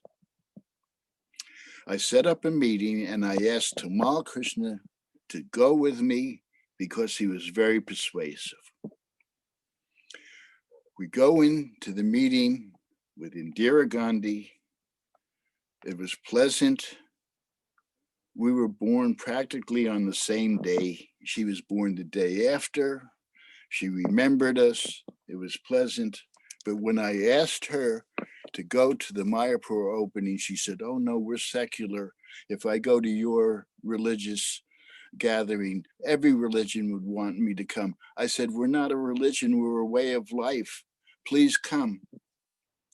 But she didn't. We get out of the meeting and I said, Tamal, you didn't say anything. He said, yeah, I was shy. I said, Tamal, when I want you to speak up, you don't. And when I don't want you to speak up, you do. At any rate, we were unsuccessful with that. But then we had another Pandal in Delhi. So I went to the defense minister. We got the poet laureate, we got the scientists, we got the mayor of Delhi, we got the ambassador of Canada. But I thought a high-level cabinet minister would really be good. They spoke each night, the different personages. So I take Tamal to Jagjivan, the defense minister. There was a soldier with a bayonet and a gun. So here was the plan. When we get to the soldier, we would split up. So he could only chase one of us. So we get to the soldier and Tamal goes left and I go right, and the soldier chases Tamal and I go to the defense minister. He's still in his pajamas early in the morning. I said, please come to our Pandal program. And I saw a picture of his mother, a portrait with japa beads. So he said, no, I don't want to come to your gathering. We're secular. I said, if you don't come to my gathering, I'm going to tell your mother on you. He said, oh, I'll come. So I left him, and there was Tamal preaching to the guard, singing Hare Krishna and preaching to the guard. He was always preaching. As I said, he was determined. He was persuasive. And in many ways, he was a good example of unwavering Krishna consciousness. One time, Prabhupada liked to tease us. So Tamal and I were sitting together, and we knew he was teasing us because he was speaking tongue-in-cheek and laughing. And he said, Gurudas, go speak to those businessmen about something. I forget what it was. But he said, no, Gurudas, you don't have any business sense. Tamal, he said, Gurudas, you speak to those businessmen because you get along with everyone, but you don't have any business sense. He said, Tamal, you go speak to those businessmen. Wait, you don't get along with anyone. I have to do it. Well, this isn't exactly so, but Tamal, because of his perseverance nature, had this effect on people, and because he was persuasive, he usually got his way. So this is what I want to remember, because from the very beginning, we had a friendship. And he said to me something very profound. He said to me, the more we serve together, the more our love grows. And this is a fact. The more we serve together, the more our love grows, because not only do we become Krishna consciousness, we share Krishna consciousness. We have love of Krishna so much that it overflows and we want to give it to others. And so this is the legacy of Tamal Krishna. As Giriraj said, he was everywhere and he gave Krishna consciousness to his ending day. This is our inspiration, and I want to thank you very much. If there are any questions or any more time, that's fine.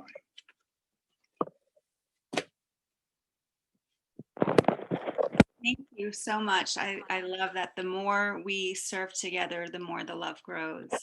That is beautiful. And that the second line you said about the more we become Krishna conscious, the more, if you want to repeat that, I really liked that line. The more we become Krishna consciousness, we have so much love that it overflows us and we want to give it to others. Beautiful. That's And, Bhakti Yoga.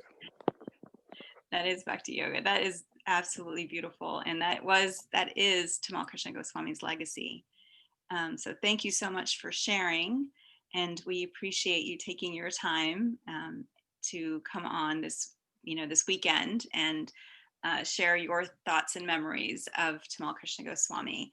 Again, it's been such a beautiful ceremony or program so far, and we're practically just only halfway through. And we've gotten so much nectar and so much information about Tamal Krishna Goswami already. I'm feeling like very overwhelmed with all the information and all of the stories and memories. And even now we just had some pictures. So it's been really wonderful. So just to kind of get everybody up and feeling a little bit more aroused, let's all get up and give everybody a Hari Bol for everybody that's just spoken so far and shared their memories and thoughts. So if we can get everyone to get up and just say Hari Bol, Hari Bol, Hari Bol. All right. So we have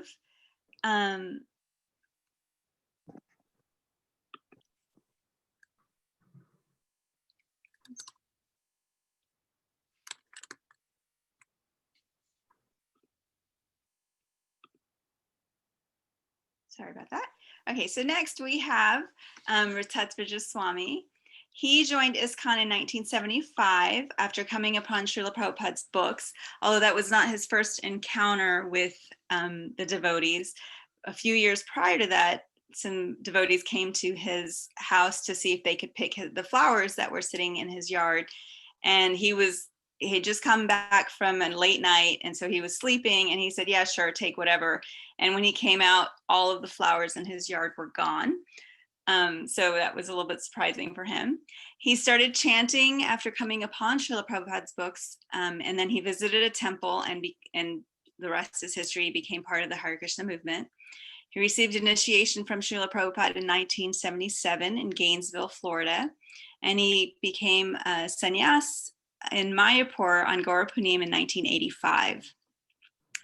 He's an educator and teacher training the youth of ISKCON, whether at the Gurukul or on summer bus trips, which is now run by his previous students. The youth is Maharaj's beating heart. They love him and he loves them. And he's also the embodiment of service. He served as the traveling servant and secretary to Hridayananda Maharaj. He dropped everything to come and serve Tamal Krishna Goswami after his surgery to remove his prostate cancer and aid in his recovery. He did the same thing when Gunagraya Das Goswami was leaving his body after a long battle with prostate cancer. He dropped everything to go to Vrindavan to be with him and serve him. After Tamal Krishna Goswami left his body, Rtadhvaja Swami took on the responsibility to continue to guide and care for Srila Gurudev's disciples in Texas and Hong Kong. He's very near to and dear to many of Tamal Krishna Goswami's disciples. I know he is very near and dear to me, and he has taken a very personal and loving role of guiding me on my spiritual path, and especially after Gurudev's disappearance.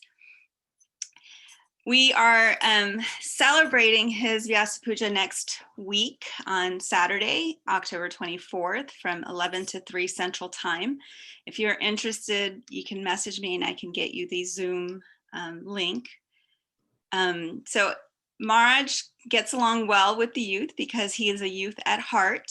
And he says he still thinks he's a teenager and is often surprised when he sees his reflection in the mirror. So without further ado, I bring to you Rtadhvaja Swami.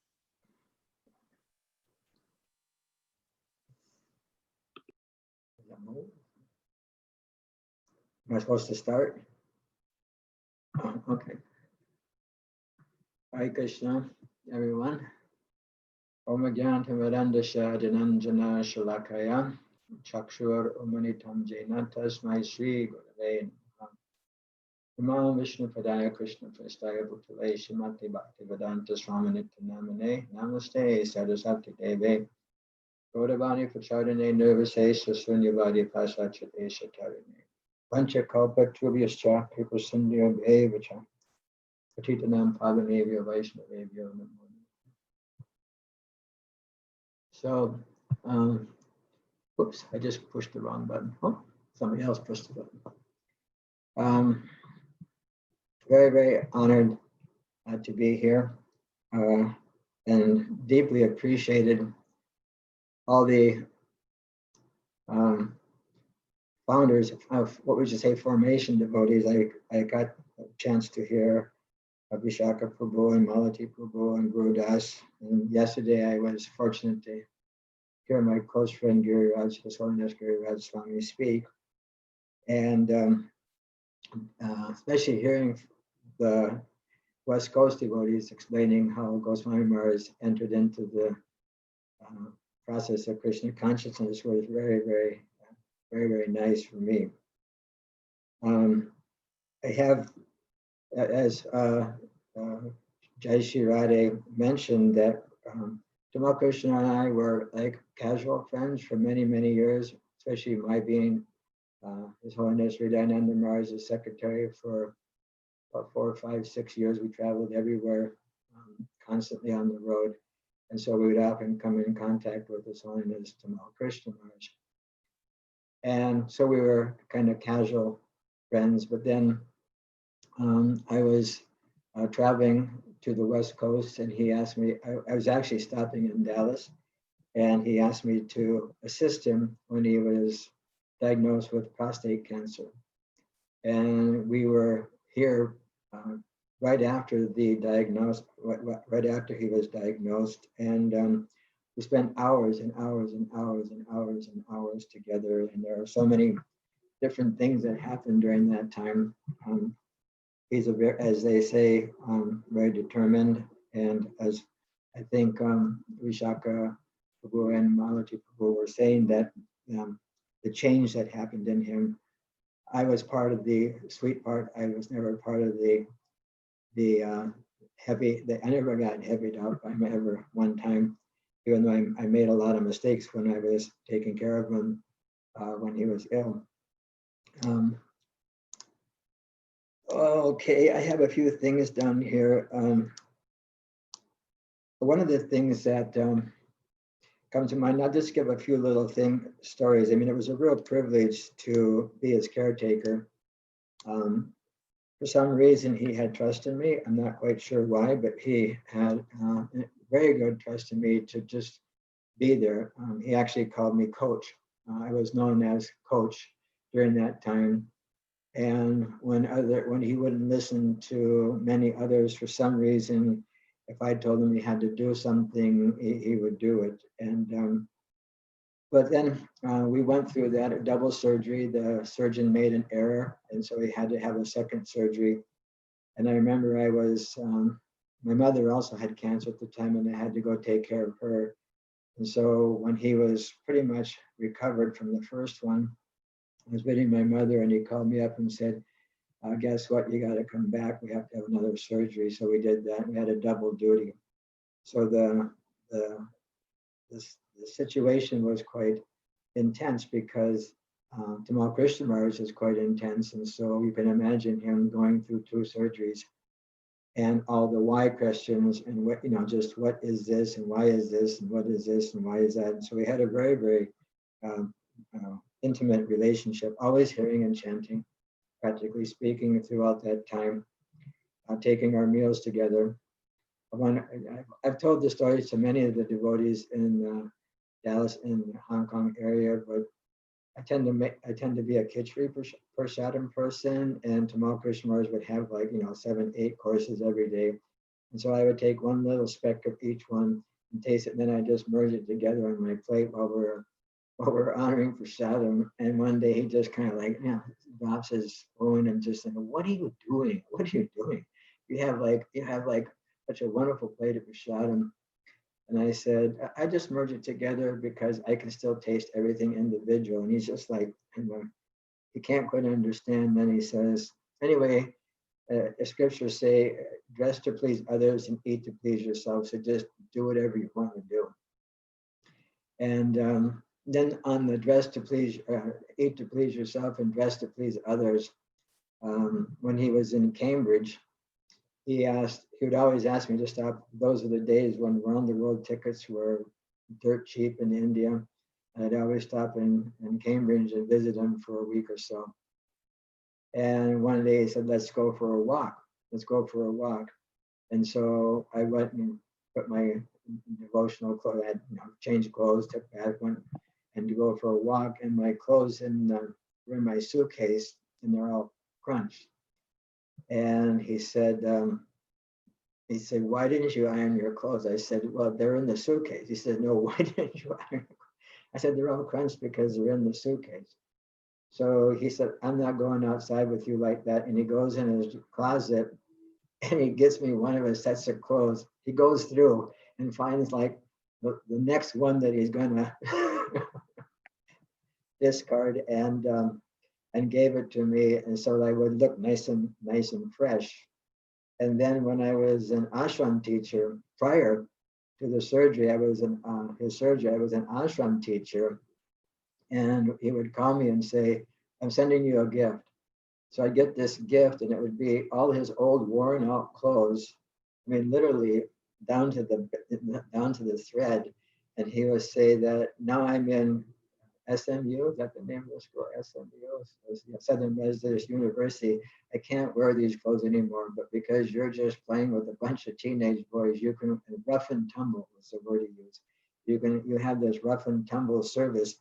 So these are clothes that are they qualify for you. But one of the things, getting off from the playful part of our relationship, was one of the things that I really noticed is that in our conversations, of course, we had a rule, and I kind of came up with this statement that because he had undergone surgery or was about to undergo surgery, so it was kind of a tense time, especially after the surgery. And so I wouldn't allow the conversations to go down the rabbit hole or go down into negativity.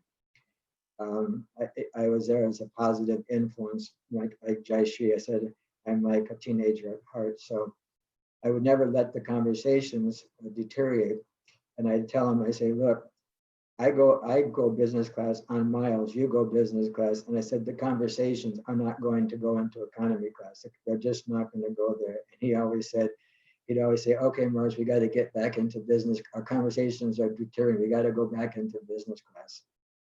And so, but in these conversations, somehow or another, each and every one, I mean, practically cent per cent, in the conversation, he would say, oh, this reminds me when I was with Prabhupada. Oh, this reminds me when I was with Prabhupada. And this is what Prabhupada had me do. And this is what Prabhupada wanted us to do. And this is how we ended up doing it and how it became successful because of his direction and stuff like that. So basically speaking, everyone was, every conversation was on that level.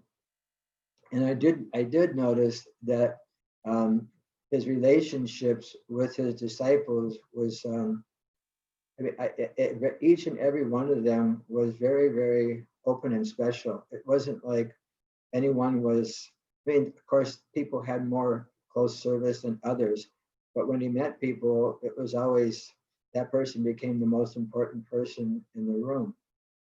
I remember one time, and I've since then told this person, at one time they were unable to fulfill their, what would you call, prescribed number of rounds, 16 rounds. In fact, my memory was they were unable to chant any rounds at that time. And so I was with Goswami Maharaj and this person, and Maharaj asked, he said, well, how many rounds can you chant? If you want to start chanting, how many do you think you can chant? And the person said, I can do 8. And, you know, Goswami Maharaj would just like question. So it was like, are you sure you can do 8? Yes. Why are you sure you can do 8? Because of this. And how will I know you're doing? You know, just like it goes down the list of, you know, who, how, when, why, what, and all these different questions. And at the end of like this intense questioning program, Tamal Krishna Maharaj told this person, okay, you chant 4. And I'm sitting there thinking, this person just said that I can chant 8. You underwent all the different, what would you say, interviews or whatever you want to call it to make sure the person can do it. And now you're only asking her, and this person, I usually don't do gender, so then nobody can figure it out. But why are you asking only 4? And he said, because I know if they say they can do 8, then I know they can do 4. And I want them to be able to start on a point where they won't fail. I don't want them to fail. I want them to succeed. So because success breeds success. Success breeds success. And so if this person can actually become successful at chanting 4 rounds, then they'll become successful to move forward onto the other level. Another thing that I found out later on, because some of the young devotees or youth in the temple were initiated quite young. And it was, what would you say? Everybody kind of knew, I have to just get a little drink here. Everyone kind of knew that at a certain point, when they get a little older, or they're in college, or they're in their occupation, they may not be able to do this, to do all the things that they're accepting that they will do. And his response to me was that this is a connecting thread. Even though they may not be able to continue at a certain point, because this thread has been, what would you say, connected to them, then when they come out of that period, they'll actually be able to remember that connection, and in this way actually come back up to the proper standard with purpose, because they have made the commitment, and it makes them more, what would you say, inclined to do that. Another thing that was, he was quite cutting edge. I know there was some difficulty for him in China prior to his going to the university, and he didn't know what to do. It was just like, what do I do? And so he went to visit His Holiness Hridayananda Maharaj, and of course Hridayananda Maharaj was in his either undergraduate or his PhD program at Harvard at the time. I can't remember the dates, where Rita Ananda Maharaj was at. But he just told Tamal Krishna Maharaj, you can do this service. This is a very, very important service for you. And of course, when Tamal Krishna Maharaj was in SMU, he really flourished. And everyone that was in his association said this was another changing time for him. This was the very time when he entered into the university and another mood of Maharaj manifested. But going back to the original point that I wanted to bring up was that the devotees here in here in Dallas, were saying how much emphasis, I think it was even in the 80s, how much emphasis Maharaj placed on the Grihastha ashram. And this comes from someone who had previously been the commander-in-chief of the Radha Damodar party that was notorious.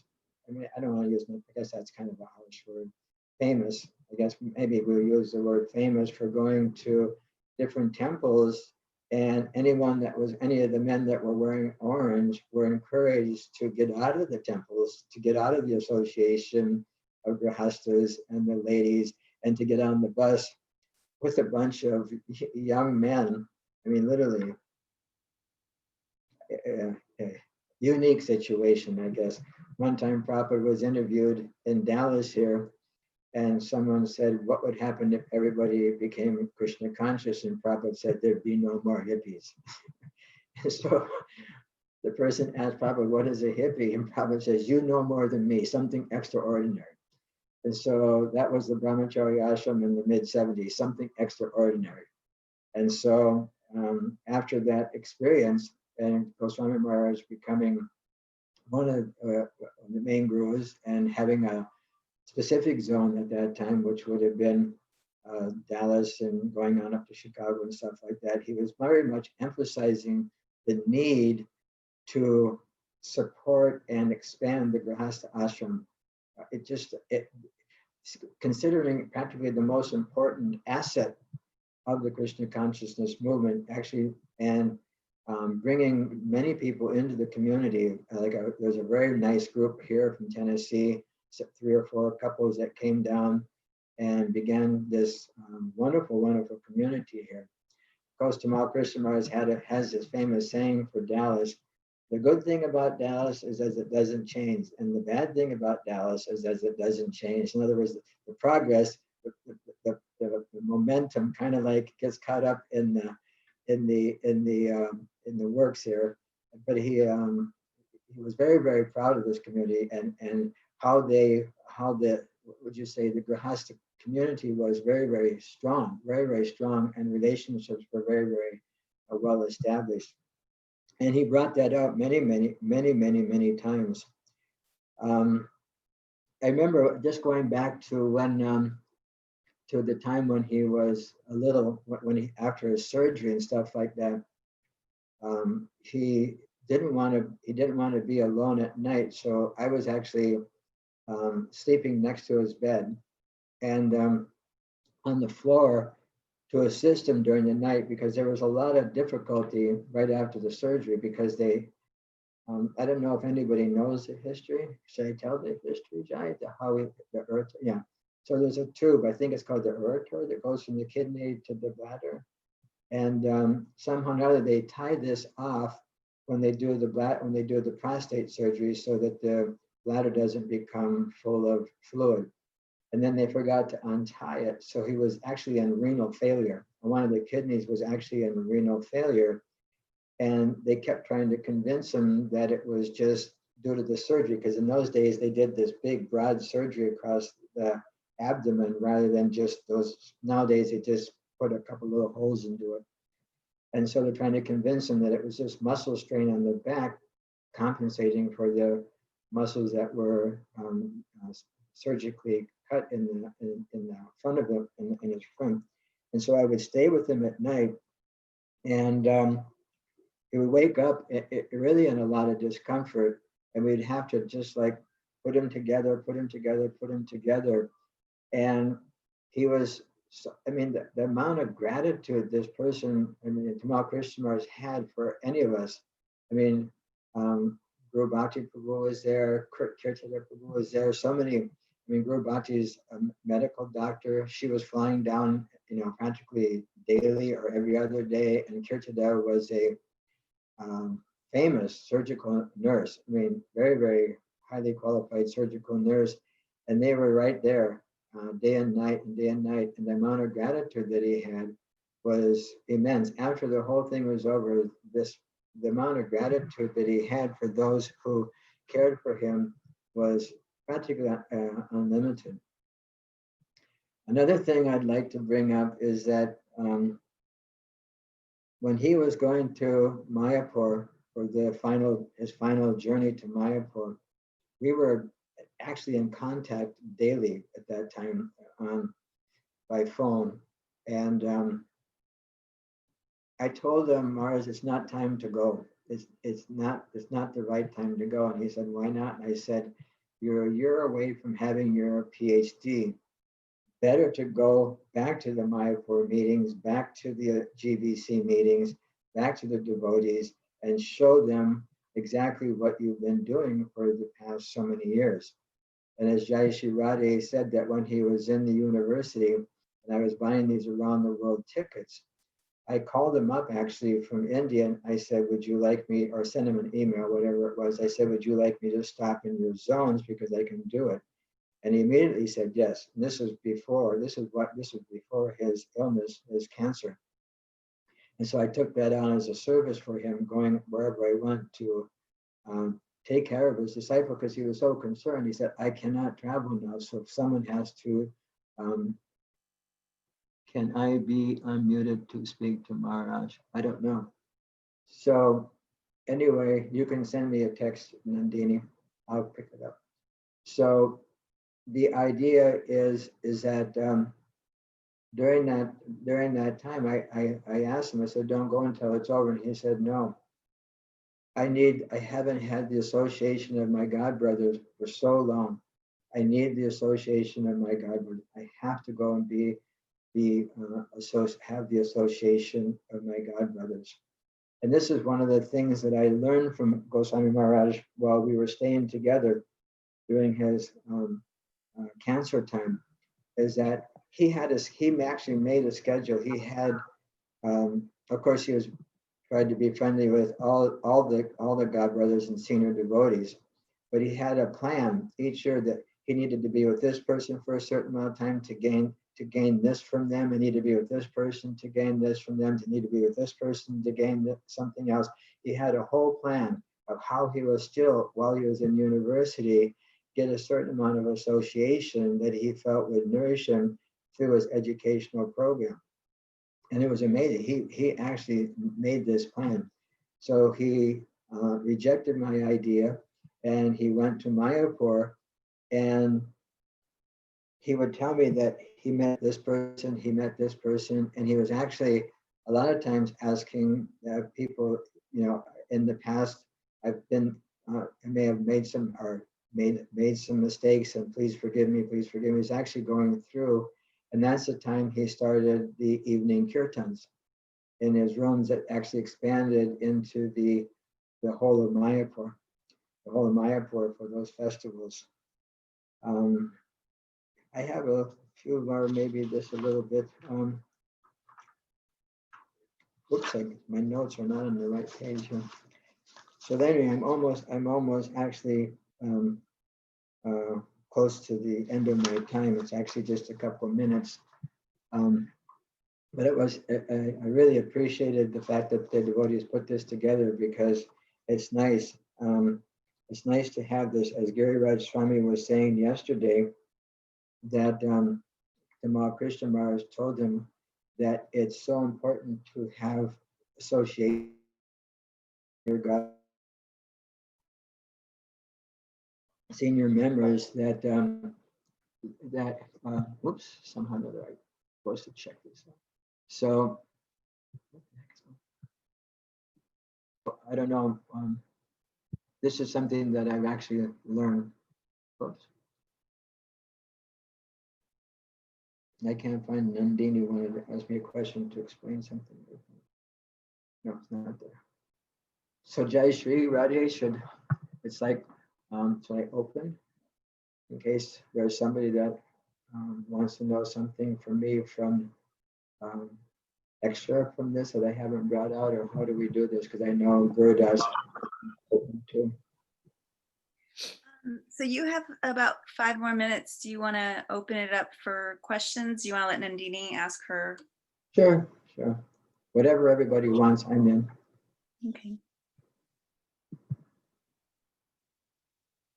Nandini, you're on mute. Can you hear me, Maharaj? I can hear somebody.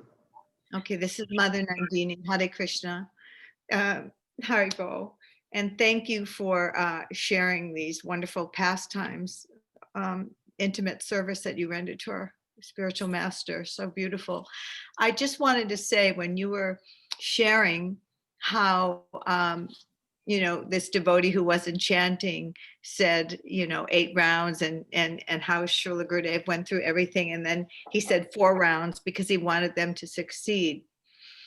I remember years ago, we were living in California in Tiburon, and we went down to the Pyramid Center, Nishringananda's Pyramid Center, Bhakti Yoga, and Srila Gurudev wanted to see us. So I remember I had Keshava was just a little boy, and Gurudev, looked at him and said, "Oh, he is so beautiful." What, he was an effulgent little boy, and then Keshava just kind of spit up on the floor, splat. And I remember Srila Gurudev saying, "Just see, I've been, Krishna revealed everything." It was a very funny experience. But in that time, he called us in to a room and was chastising very heavy that I wasn't able to chant all my rounds.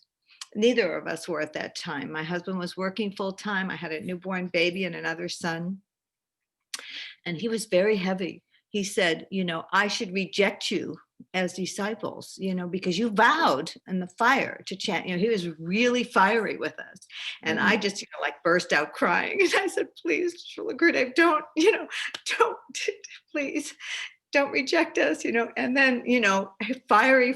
And then after some time, he softened up, and, he went through the same thing with us.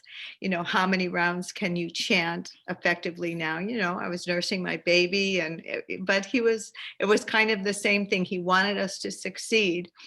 And then he assured us that he wouldn't reject us as his disciples. So it was Thank very you. beautiful. Hare Krishna. Similar story. Yes. But I saw that with many, many people, and thank you for sharing your side. It's like a matching mirror story. yeah. But I saw that with many people would come there, and a lot of times he would be very heavy. Is it okay to say the hot tamale? Something. I remember when the Rtadhvaja party was coming to Gainesville. I was there when the Rtadhvaja party came, and he wrote about it in Servant and a Servant. And one devotee literally began the competition. Gainesville said that you can't eat as much as we cook, and the Rtadhvaja party said you can't cook enough to feed us. And one devotee literally took a gallon jug of sweet whey and took down the whole jug, a gallon jug of sweet rice, and said the competition begins. I mean, it was just like insane. But and so he was, and when the Rtadhvaja party was coming, everybody was saying, "Oh, hot tamales coming, hot tamales coming." Be ready, because you're gonna get it. And so, but my experience with him always was a very, very forgiving, although very, very demanding in one sense. Very, very. He wanted to train people, and he had a system for training people, which was really, really get on their case. And then once he figured that they understood it, then that was it. One of the things, I'm a little lighthearted. I know I'm not supposed to talk about myself when you're talking about memories, but I'm a little lighthearted. Everybody knows it. That's why I can hang out with teenagers all day long. And so we're sitting there during his or after his surgeries or something like that, and we're eating lunch, and somebody made some preparation. And he calls him into the room and he throws a preparation at him. And he says, you call that dokla? You call that, you can't, you give it a name. It's not dokla. You just, whatever, it's just not dokla. And just chastising the person. And I was just sitting there going, oh my God, what is this person? I mean, it's not, the preparation is not even that bad. I mean, it's pretty good, you know, it's like, and so the person goes out and I go to Goswami, I said, you know, I only have like 25, 30 disciples. So it's not like I'm like on the high register for disciples. And I said, Mars, I said, I think I'm not going to initiate it. I said, that's it, I'm done. He goes, what are you talking about? And I said, I can never chastise someone like that. If you have to chastise someone like that to be a guru, I'm out. I just can't do it. I just can't heavy people out like that. I mean, the Guru Coolies I did because they were kids. I mean, they're teenagers and I'm a teenager. And so you just teenager them out. Right? And so he just looks at me and he says, don't worry about it. You be a guru like you are and I'll be a guru like I am. Just don't worry about it. It's just like it, end of story, just like total end of story. And so, yeah, but he would actually, at the end, the person would come in and he would say, you know, actually it was a good preparation. It just wasn't, you know, I just want you to know that when you say something, it should be something. And it's, so he had that reverse role. He played a reverse role a lot of times. I don't know what it was like with him in the 70s and late 80s, 70s or early 80s. That part I don't know, but there was a time when that softer side did come out. And devotees tell me that when he entered SMU, Southern Methodist, yeah, SMU, and actually then got accepted into Cambridge and stuff like that, that his mood even changed even more, that you know, he actually understood more and more what other devotees were undergoing and stuff like that. And on the external side, because it's a whole different ballgame. It's a whole different ballgame when you're actually dealing with people on a one-to-one relationship. It's one thing to go to a university as a guru, or as a sannyasi, or as a preacher, and just give Krishna consciousness. It's another thing to mingle. And as Gurudas Swami yesterday was saying, how expert he was at the AAR, American Association of Religious, whatever that thing's called, and how well he represented Srila Prabhupada and how well he represented ISKCON. You know, just a wonderful, wonderful service that he performed. And he helped me so much. I mean, the debt I owe him for that time was our Gurukul had closed a few years before due to unfortunate circumstances. And the support that he gave me, because he had also undergone a lot of scrutiny and a lot of difficulties in his service. And so comrades in misery, or whatever you want to call it, he really rescued me from that very, very dark part of my spiritual career, and I'm very, very indebted for him. And one thing he told me after it was all done and said, and he was back in Cambridge and stuff like that, he said, I can't repay you personally, but he said, don't worry. He said, I will repay you. And now I understand that even after his passing, all of his disciples are so generous and so kind. I'm actually living in their house during COVID for 9 months. Prabhupada said, if you're a guest for more than 3 days, you're a burden. And I've been here almost like 9-10 months now. So they tell me I'm not a burden. They tell me I'm welcome to stay as long as they want. So. Okay, Jai, I had 5 minutes to go. Now I went 5 minutes over. So what you have to learn, Jai Shiradi, is just look at your watch when people are talking, then they'll get the message. So thank you all very much. Again, my appreciation for the previous speakers that had such nice memories, and how people can remember the day and time and meetings and stuff like that to the moment is fantastic for us, and we need more of this loving exchange. Yadati Priti Granati, this loving exchange of revealing and expressing our appreciation for the Vaishnavas. Hare Krishna. Thank you so much, Maharaj. We really appreciate you sharing your thoughts and memories about Tamal Krishna Goswami. I never knew him as Hot Tamale, but he definitely was sweet and loving mood every time I saw him. Your voice is very soft right now. I have my computer on high, and your voice is not coming. Okay, so I'll speak a little louder. Well, I was just saying thank you so much for sharing your memories and thoughts about Tamal Krishna Goswami. So next we have, we're going to talk more about Dallas, the Dallas Yatra, and the history here and how Tamal Krishna Goswami really developed the Dallas community. We will have Nityananda Prabhu discuss some of that. He spoke yesterday as well. He is the temple president here in Dallas and has been for many years. He also serves on the GBC committee. He was raised in Fiji and was an attorney there, and he met the devotees when he decided to sue ISKCON, and he was the first person to sue ISKCON on the planet. The case went all the way to the Supreme Court in Fiji, but he was issued a challenge by Tamal Krishna Goswami, and if he lost the challenge, you know, they would come up with a compromise. And he was confident that he would win, so he agreed, but he didn't win. He had to withdraw the case, but actually he did win, because then he accepted Tamal Krishna Goswami as his spiritual master and dedicated his life to Krishna and Srila Prabhupada.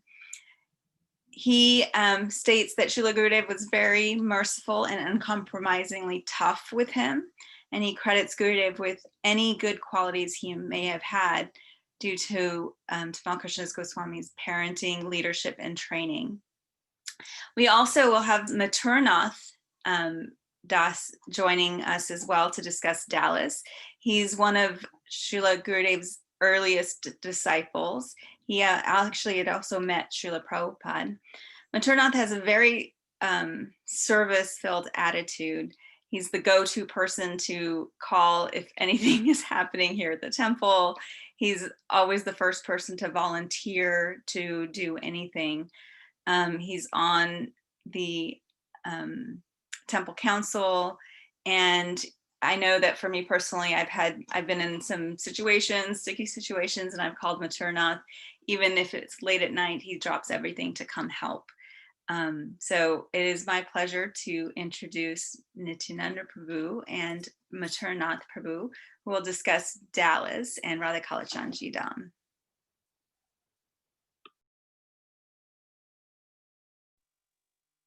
Hare Krishna. Thank you so very much, Jayapataka Prabhu. Can you hear me?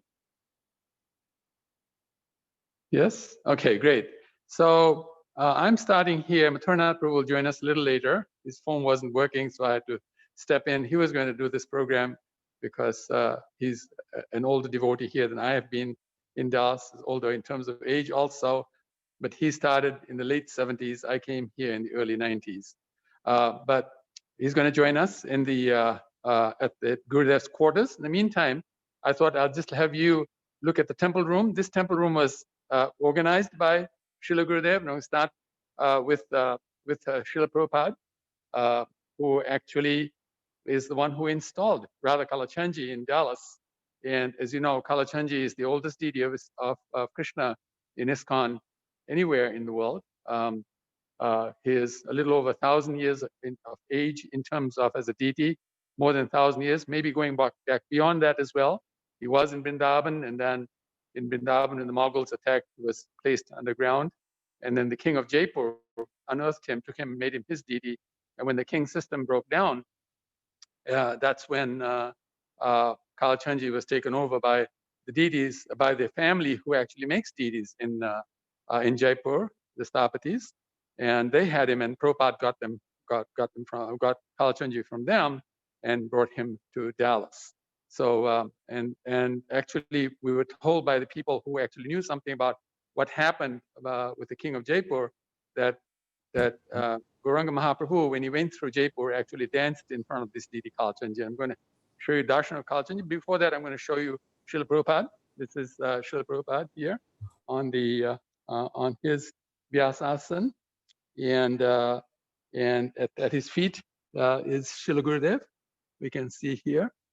And I'm going to show you around the temple first and just show you the paintings.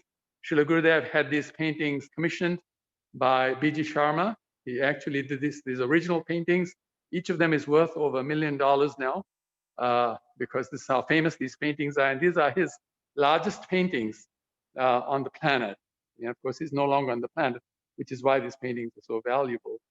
And then Gurudev had the demigods and demigoddesses on top, as you can see here.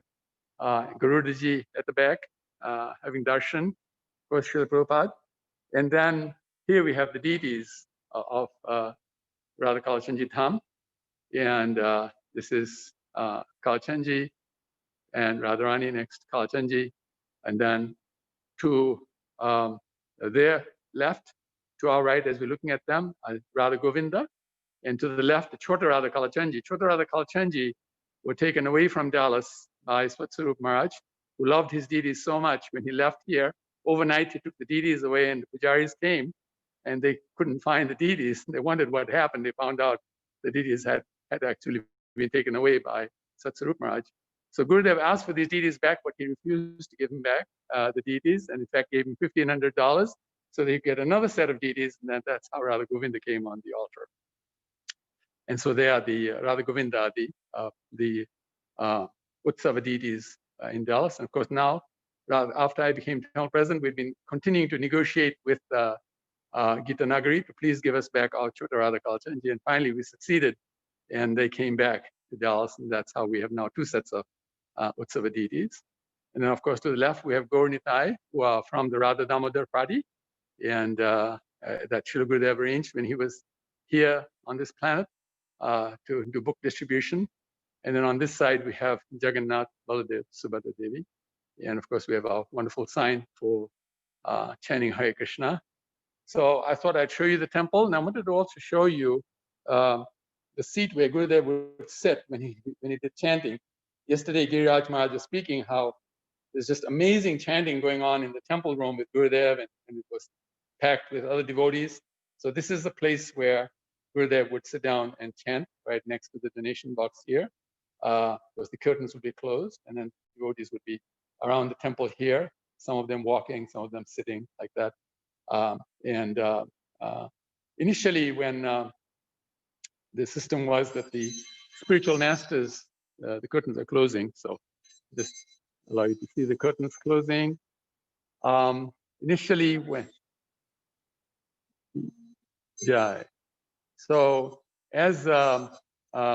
initially when we had the zonal acharya system, we had 2 sets of vyasasans, with one for the current spiritual master and then Prabhupada. And so those were changed into now book stands. So now we have the books here. So this is the temple room. And then I'm going to show you the restaurant that Srila Gurudev had actually set up, which became such a famous restaurant that now the restaurant actually for the last 9 years in a row has won the best restaurant of the year award. I'm just walking out, so I'm now putting the camera on me out of the room. And in the whole of the USA, this is considered one of the 10 top restaurants in our category, the vegetarian category, and was by the inspiration of Srila Gurudev that this restaurant was set up and organized, and was done so well that when it started, we had queues going around the block to come. Now I'm going to show you the restaurant. This is the restaurant coming in. So these are the stations here. As you know, it's pandemic. So now we have, these panels so that there's less interaction. Here's the food that's already been laid out. The warm food, the cold one is still coming in. The restaurant's not quite open fully, but guests are coming in. And so now we can see one of the guests actually coming in. And here's Nitai Prabhu, who is actually serving the guests. Show you the rest of the restaurant. This is the seating system in the restaurant, all arranged by Gurudev, how it was done. And the most importantly, he built a very nice courtyard. This is the courtyard with a wonderful tree in the middle, and then seating arrangements where it's hard to see, but during summer, there are pipes on top that let out some moisture that keeps it cool in summer, and in winter we have these heaters that you can see here that keeps it warm, so that all times guests can actually take their food here. And you can see there are right now a couple of guests who are sitting and eating, but this place would be completely full had this not been for the pandemic. Now we don't allow people to sit here, but exceptionally we do allow somebody to come in and sit. And then we have a special room in the restaurant that's called the Peacock Room, because as you can see, there's and people sit here and then they have parties and really enjoy. And here we have all sorts of wonderful people who actually came to this temple and to the restaurant, including one we had here of Yudhishthira Prabhu with the President of the United States of America, George Herbert Walker Bush. Then here's some famous people who have come to this temple, many famous people like B.B. King, etc. Very many wonderful groups of singers have come to this temple, very famous people. And here's some of the awards that we've won. We've won a lot of awards in Dallas. And this is actually the gift shop, wonderful gift shop where people come and actually take food. So we're walking. Yes. Can you slow down Go just ahead. a little bit, because the video doesn't get a chance to come into focus. Oh, okay. Okay, I'll slow down. Okay. So this is a hallway to our temple. And in the hallway, Srila Gurudev installed these wonderful dioramas, as you can see, of Gauranga Mahaprabhu's Leelas. The first one is about the Rtadhvaja Festival. And then we have one that's Lord Chaitanya traveling to Vrindavan. Another one of the all-attractive Lord with the animals in the forest. And then the redemption of Jagai and Madhai. And this last one speaks with spiritual civil disobedience, and actually Mahaprabhu inaugurated the Sankirtan movement, and this is where he dealt with Chantazi. So this is the hallway, and then I'm going to actually take you to the Samadhi so that you can see the Samadhi of Gurudev. We have a wonderful Samadhi here, and I'm walking through right now the back doors to actually go to the Samadhi. Gurudev always wanted a nice parking lot, and after he left, we were able to organize it. You can see the parking lot from here, where many people can park their cars and come to the restaurant, and actually also to the temple. And this is the park. This is known as, some of us say Radharani's Park, some say Kalachandji's Park. You might say it's Radha Kalachandji's Park. This is where we do most of the big festivals, like Janmashtami, where we have between 5,000 to 10,000 people turn up at our program. We have a very small temple, really, can only take maximum 300 people in the temple room, even less than that, because that's when we packed in like sardines. But here is the Samadhi of Gurudev, as you can see here now. This is the Samadhi of Gurudev. This was installed 2 years after his departure. And you can see it's a really wonderful Samadhi. It was done by the same staff who actually made the deity of Lord Nrsingadev in Mayapur. The Nrsingadev deity, the same family that actually made that deity, made this Samadhi, following the pattern in Kusum Sarovar. We thought that was the right one because Gurudev liked Kusum Sarovar so much and how he wanted to do things. So we did things exactly how he wanted.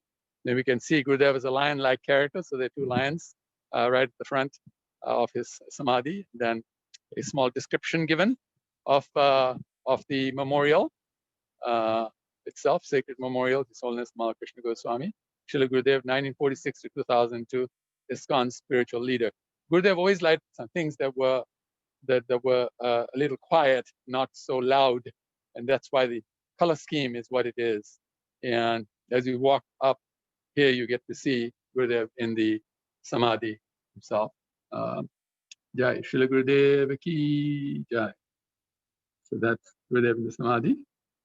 And then one other part that I wanted to speak about is the school that Gurudev rearranged after Srila Prabhupada left because there were some issues. And so here you see from the park, you see a building here that is the old school. It's right behind the house. Behind it is my house there. And then on this side is the school. And behind the school, you see another house. That's Mathuranath Prabhu's house. And so here, Gurudev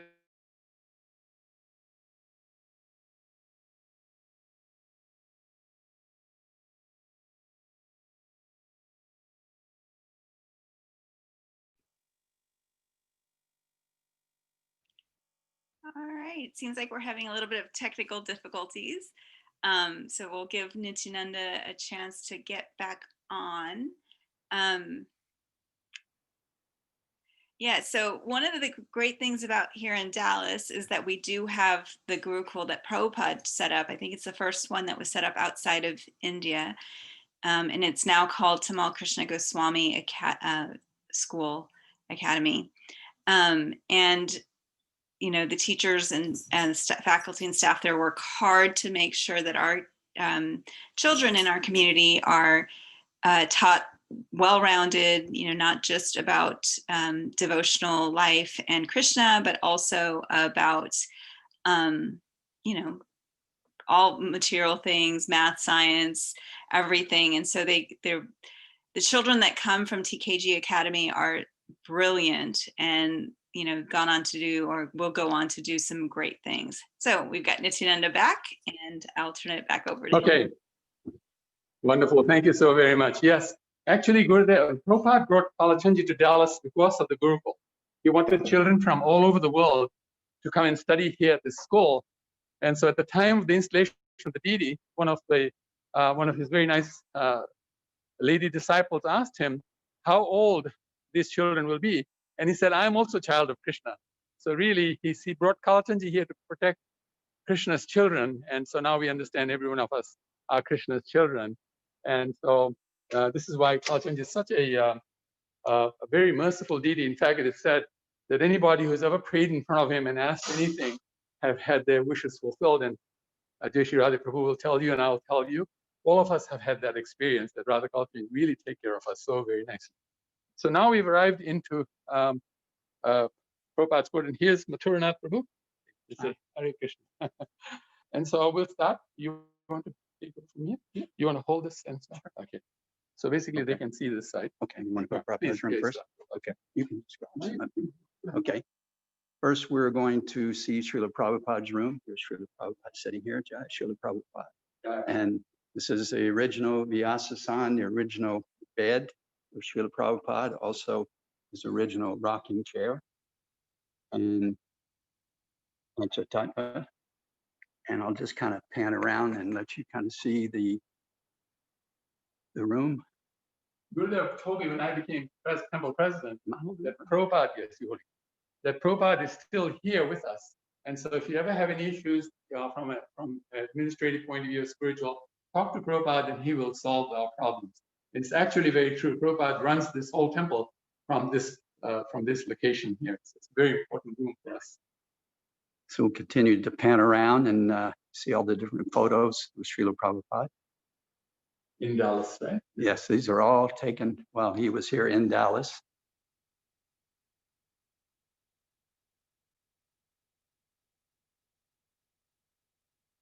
Here's a picture of the first Gurukul, all the little kids. This is at White Rock Lake. This is at White Rock Lake, which is near here, which Prabhupada would like to walk, and also Srila Gurudev would like to walk there. And many devotees still to this day, that's one of our favorite places to walk. And here again, Srila Prabhupada.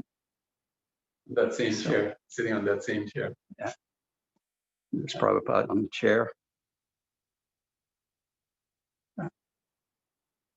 All right, so next we'll go into actually, you want to see the kitchen or the darshan? Yeah, okay, we'll show this is actually where Srila Gurudev's kitchen, where many devotees would cook for Srila Gurudev. Rtadhvaja was telling the story of one devotee who chastised after she put something here. And so this is the range on which the person cooked, same range. Anybody that's ever cooked for Srila Gurudev has a story to tell, has many stories to tell. Now we're entering Srila Gurudev's darshan room. Back in the early 80s, this room was completely bare. There was no furniture, there was no glass in the windows. And every night, devotees from all over the community would come and we would have darshan every night with Srila Gurudev and also His Holiness Dristadumna Maharaj. And Srila Gurudev would sit on a cushion right here in front of the fireplace there. And we would have kirtan, and then he would have questions and answers. Or sometimes the Sankirtan devotees would bring back somebody from, when they were doing book distribution, their guest, and Srila Gurudev would talk with the guest and answer the guest questions. But we did this every night. The whole community would gather. This chair came, Srila Gurudev liked Lazy Boy. And so we looked everywhere to try to get him a chair. And I think this one is the one that Pandava Vijay Prabhu negotiated and got for him, but he liked his chair. And one thing that Srila Gurudev had was everywhere he was, where he was sitting, he had a buzzer and he could push that button.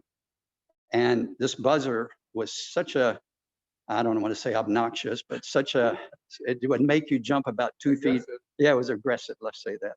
It would make you jump about 2 feet off the ground every time you heard this buzzer. So he had one in his office, he had one in his bedroom, 2 in his bedroom actually. And so, in the dining table, and he would ring this bell this was his bell that he would ring if he wanted something when you were serving him. And that buzzer, one day while Srila Gurudev was traveling, I decided I was going to change it. So I changed it to a really nice, soft ding dong, like a doorbell. So Srila Gurudev comes in, and when he pushes his buzzer, it makes that nice, soft sound. And he called me in and he said, "What happened to my buzzer?" And I said, "Well, I changed it, Srila Gurudev." He said, "Nope, change it right back." So we had to change the buzzer back. So this is his darshan room. Now we have renovated it. We use it now for different programs. Yes. And a lot of times, like if other guests sannyasis come, like Giraj Maharaj or some of the other Maharajas, Keshava Bharti Maharaj come, they stay here in this quarters, and we have a guest area, and they use this room to meet devotees. Yeah. And we actually had these couches were all, centered, and this is the table that he would always take his prasadam on. And it would extend out to where you could have like 14 guests, because he would usually always take with someone else. So now we'll walk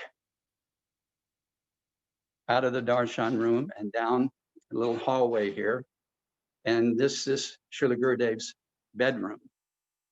And this is where he slept. Fortunately, I was, by Srila Gurudev's mercy, I was able to be with him at night when he took rest. And unfortunately, we had a fire here a few years ago. And so a lot of the curtains that we had, nice curtains and everything, were ruined. But this is where Srila Gurudev slept. And I have a little story here. When we first renovated this room, Srila Gurudev came in and he loved his bedroom. And he lay down on the bed. And so myself and Jivananda were here, and he said, I would like to see if what my bed feels like over on the other side of the room.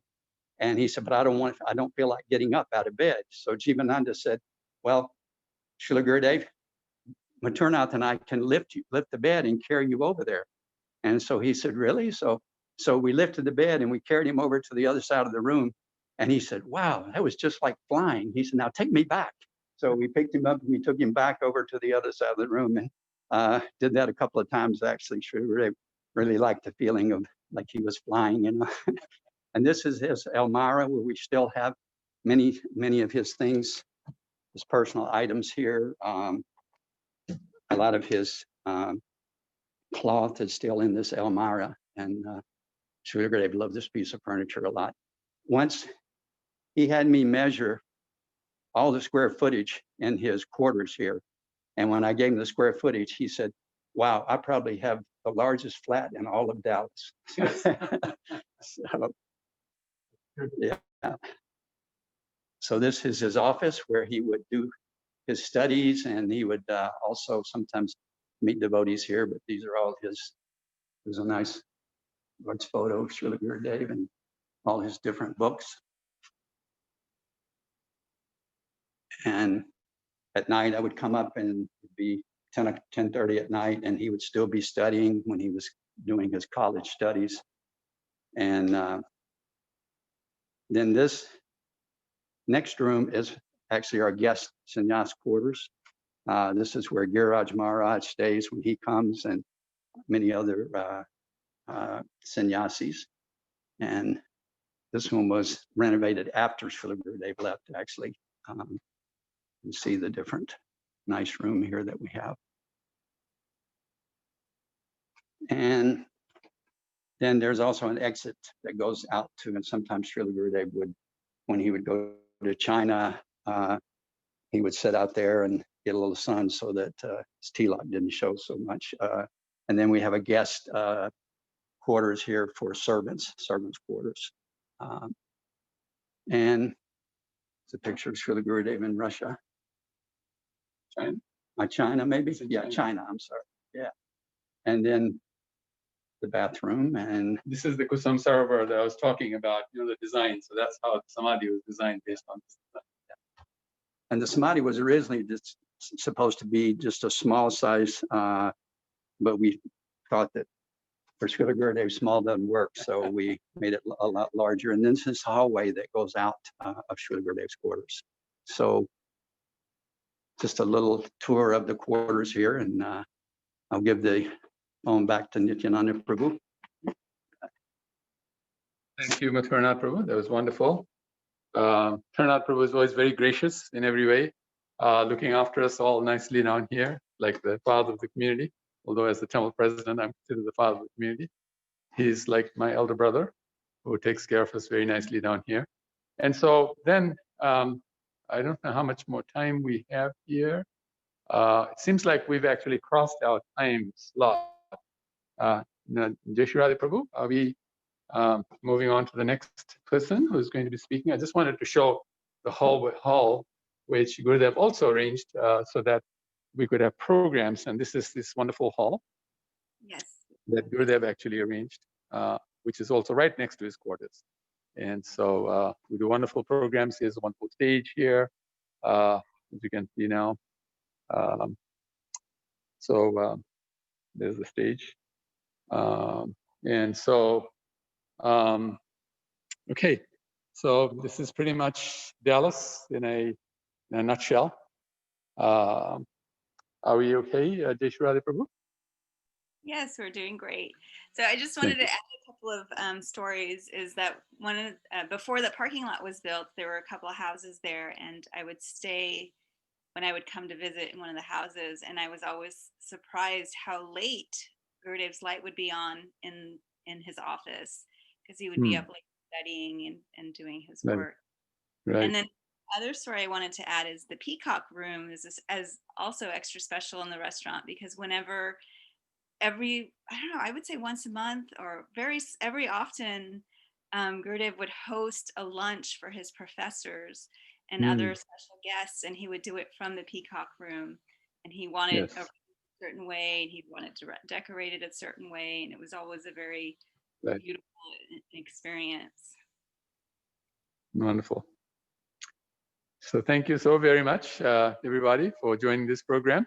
And we're so honored to be able to speak about Srila Gurudev. Of course, there's lots to say, and there's little time, but hopefully you appreciated what happened. You felt that we did some service for you.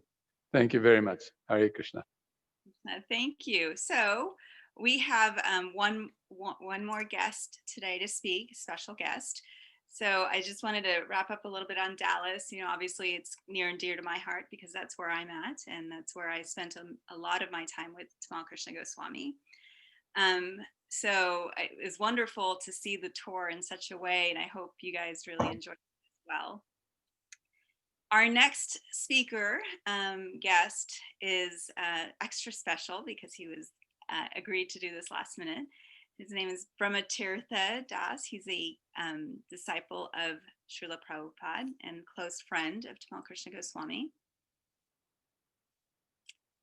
He completed his bachelor's in science in chemistry at Rensselaer Polytechnic Institute in 1971 and received his master's in science and geology from Rutgers in 1975. After a 20-year career serving as a geologist and vice president of a large regional environmental company, he currently works as an environmental consultant to state governments.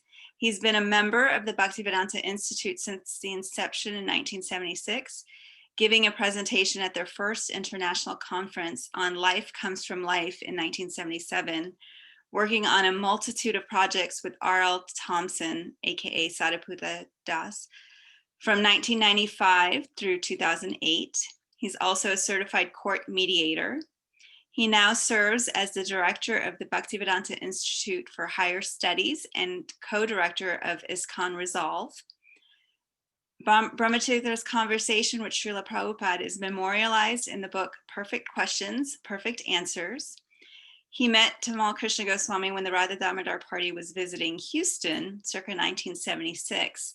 He took a ride on the bus for a day and marveled at Goswami Maharaj's skill with students on the campuses. Since that time, he has been an admirer of Tamal Krishna Goswami and served 1 month as his secretary in 1978. Rtadhvaja Swami, who we heard from earlier, and Brahmatirtha Prabhu are close friends and they converse daily. We were hoping to also have his wife, Bhakti Devidasi, on, but I don't know if she'll be back in time to join us. But yeah, she shares one of my favorite stories that I've heard about Tamal Krishna Goswami. So if she doesn't get a chance to share, we'll have to hold that story for another day. Without further ado, let's listen to Brahmatirtha Prabhu. Hare Krishna. It's a great honor to be here, and all of you who are friends, followers, or grand followers of Tamal Krishna Maharaj are very fortunate. As you all know, there was hardly anybody more trusted by Prabhupada than him, and I witnessed that myself. And there was hardly anybody who shook up things as much as him, including some of us. Our subtle bodies are still vibrating. So I'll begin at the end.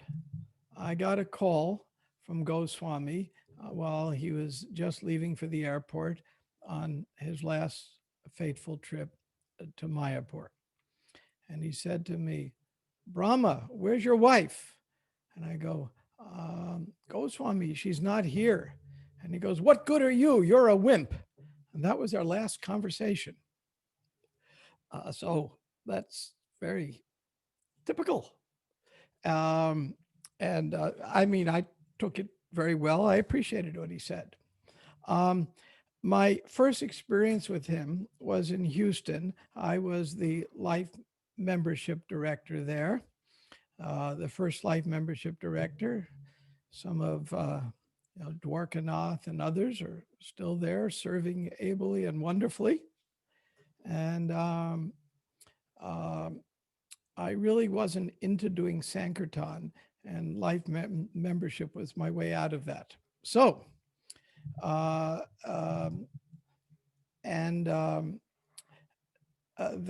will come back in a minute, why that's significant. But first visit was in the mid-70s. A Radha Damodar bus pulled into Houston. And of course, at that time, we all put ankle bracelets on our brahmacharis and chained them to the wall so we didn't lose them. Maharaj went to University of Houston to do a program with Vishnu Jana.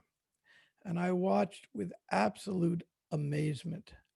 They called it the spider and the web. And the web was Vishnujana Swami, because when he sang, you couldn't help but stop what you were doing and listen. And the students on the campus had no choice but to stop and listen. And then Tamal Krishna Maharaj would walk up to students. I kind of followed around, eavesdropping, not to see how he did what he did. And he'd walk up to a student and he'd say to him, well, tell me about you. He said, well, I'm getting a double master's and I'm going to go on to medical school and become a proctologist or whatever.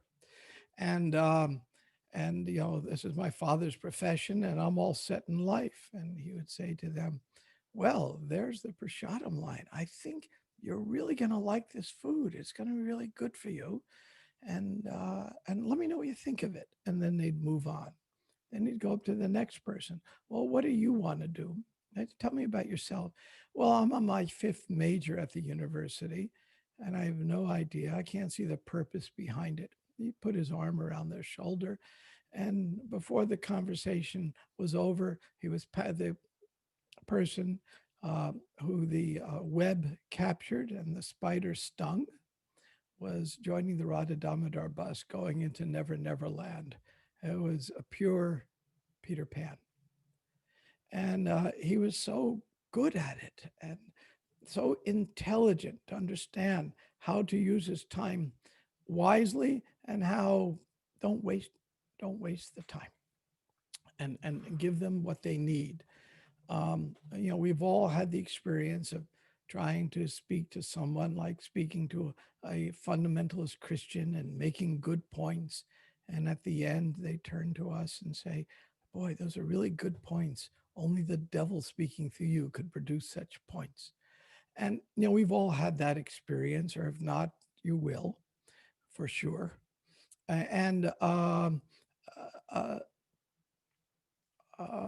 Goswami knew better than that. He didn't fall for that at all. He used his time judiciously. Then I saw him in 77. I was one of the speakers at the first conference on Life Comes from Life for the Bhaktivedanta Institute with Sup Damodar Maharaj and Sadhaputta and others. And I watched how Prabhupada so dependent on Tamal Krishna Maharaj for everything. One night, Prabhupada called us in the room. The scientist, Prabhupada was too ill to go, so he sent his bust of him to the conference. He called us in the room, and Tamal Krishna Maharaj introduces us, says, Prabhupada, your scientists are here, and they're all wearing suits and ties.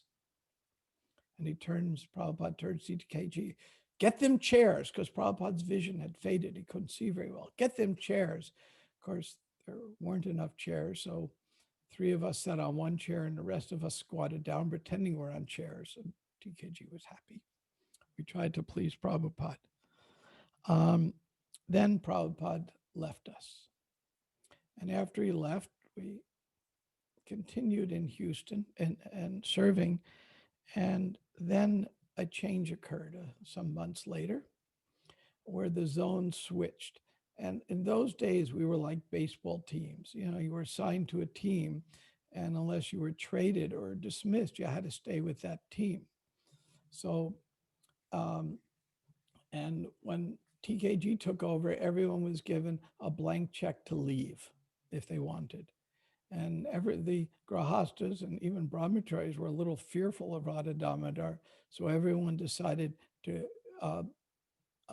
the zones were broken up and go to the Florida zone, because the Florida zone was broken, then covered the whole South into pieces and became TKGs. So he took over Houston and we were going to leave. And TKG said to me, you're the life membership director. The life member is the financial and a lot of support for the temple. You can't leave. And I said, really? He said, no, you have to stay. Okay, I'll stay. So Bhakti and I stayed. And it was a wonderful time with him. And then for 1 month, I became his secretary. during the Christmas marathon. Now, anybody who's been his secretary during the marathon knows that's intense. And he was competing with Rameshwar every day, checking the points. Who's ahead, him or me? Is there going to be a surprise at the last minute where they're cheating on the numbers? And each of them had spies in each other's camps. So I was a secretary, so I was privy to all of this. And Prabhupada encouraged competition. And this was competition on steroids. And of course, a lot of books were going out. And I had a full-time job, but by that time, Gaura Chandra Das had become a life member, and I'd met him working my company, and he moved to my branch in Houston on my floor. So he would cover for me every day and open my door and put little notes up. Bob is here, Bob is there. So I could be with TKG all day and call the temple if someone was looking for me. So and TKG said, look, if you need it, just disappear and go pretend you're working. So I was, then one day TKG said, we need a new temple. Rosalie Street, where we were, was too small and too old. And he said, let's go and get in an airplane and fly around town so I could get to see the town. Now that was cool for me because I used to be a pilot. I said, that's cool. So we rented a plane and a pilot and started flying over Houston. Didn't bother me at all. I was used to it. But when you're flying over a city, when you go over cement, there's an updraft. And you go over a park, there's a downdraft. So we were basically on a roller coaster. So when he turned dark green, we had the pilot land, and that ended that little adventure. We said, we'll do this by car, not by air. He wanted to get a view of the city. And of course, eventually the temple did move to where it's located. One time we were doing a big festival, and it was probably the biggest Janmashtami ever held in America. We had 1,000 people coming. We had the Vaikuntha players coming, doing the Ramayan. They just presented to the president of Panama. We had a tent set up and cooler trucks for prasadam. It was quite the festival, and I was more or less in charge of that. And something happened. I don't even remember what happened, but we did something really stupid. Any of you had a morning where instead of breakfast, you took a stupid pill? So the temple president, Janard, and I, we had both taken stupid pills. And I don't remember what we did, but it was really dumb. And Goswami was really upset about it. I mean, he was fuming. It was kind of whatever it was. And then disaster happened. We hadn't planned for rain, and the rain clouds came. Then the circuit breaker blew, and it's a very old building, and there's no place open on the weekends where you can get a circuit breaker. So we had no power. This is the main breaker. And then something else went wrong, and something else went wrong. I mean, festival is a half-hour away. We have no power. I think a cooler truck broke down, and it's about to rain, and we didn't have proper shelter. So, oh my God. So Janard and I went to see Goswami. We offered respect. He said, Goswami, we understand that we screwed up. And we understand that Krishna understands we screwed up. So this is, everything that happens is our fault. And we take responsibility. We don't know what we can do to fix it, but we're just telling you what's happening. And he turns and says, oh, that's okay. No offense anyway. So I walked outside, and Pashupati, the temple maintenance guy, runs up to me and says, I don't know what happened. The power came back on, and that's impossible because the piece burned out. And then the rain clouds moved away, and the cooler truck started up again. Only can be described as a miracle. And the festival was a huge success, the biggest Janmashtami ever held in the Western world in ISKCON to that date. Then I'm going to fast forward a little. I'm not sure how long I'm supposed to speak. Jairade, how long am I supposed to speak? You have roughly about 10 minutes, but if you need to go a little over, it's fine too. Okay. Well, I try not to go over. Brevity is a soul of wit, says that great Vaishnav Shakespeare. Then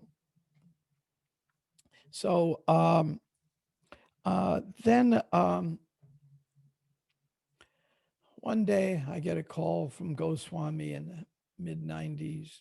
He goes, Brahma, I'm fried. I said, well, what's going on? There was all kinds of silliness going on at the GBC level. And I won't go into that story, but something had happened. He said, I'm fried. I want to go visit Hridayananda Maharaj. And I said, oh, fine. I just come from there. He's living in Santa Barbara. He goes, when can I go? I said, your room is ready. He goes, what do you mean my room's ready? I said, your room is ready. He goes, you know, I have a standard. Well, I knew his standard. I said, this is a room at your standard. Now, Hridayananda Maharaj will tell much more about this story tomorrow, I'm sure, when he speaks around midday. So I said, it's your standard, Goswami, I promise you. So he flew out there for a week, stayed 3 weeks, and ended up enrolling in SMU, Southern Methodist University. Now, about 6 years earlier, when Hridayananda Maharaj went back to finish his degree at University of California, and Prabhupada had told him, I want you to finish your degree. But in those days, pot washers and incense distributors had priority. And Hridayananda Maharaj was uncomfortable going back to school, hanging out with the same people who he hung out with before he was a devotee. So it didn't say, but he realized I'm supposed to do what Prabhupada said. So he went back, and again, Maharaj had run into some problems. Again, same thing like TKG had. There was all kinds of guru reform and this and that. And he just needed to find his niche. So TKG put his arm around his shoulder. I was there and said, well, don't worry. You know, he basically said, not in so many words, but you don't have to bloop. There's a place for you. He said, no. I said, this is what I need to do. And then ironically, about 6 years later, Goswami is back at SMU. And when he saw Lonnie Cleaver, I'm sure others will talk about Professor Lonnie Cleaver, who's an atheist professor of religion, realized I have a living specimen here. You know, in his silk dhotis and everything. I want him. And even though the admission date had expired 9 months earlier, next thing you know, he was admitted to SMU. Now, I don't know if any of you know this about TKG, and probably you don't, but he's slightly competitive. So some of you may not know that. So at the same time, my wife Bhakti was looking for something too, and she went back to school. She was tired of all the divorces, the movement. Went to school 11 years, starting at the very, very beginning to get several degrees in marriage and family therapy, which she does now. So she and TKG went back to school same time. And they're both very competitive. And they both had to get all A's. And each time they would get an award, they would fax it to the other. And I didn't see it on Nityananda's tour. Maybe I missed it, but there's a wall in there of TKG's plaques. And Bhakti had a wall with plaques. And every time Bhakti would get one more than him, he would ratchet it up more. And they had this competition going for several years. It was simply wonderful, each faxing each other the next award. In the mood, Prabhupada wanted competition. So I was hoping she could share that story, but she had another appointment. She may make it before my time's up. I just don't know. Then I was in Houston for one of TKG's Vyasa Pujas. I went to visit him.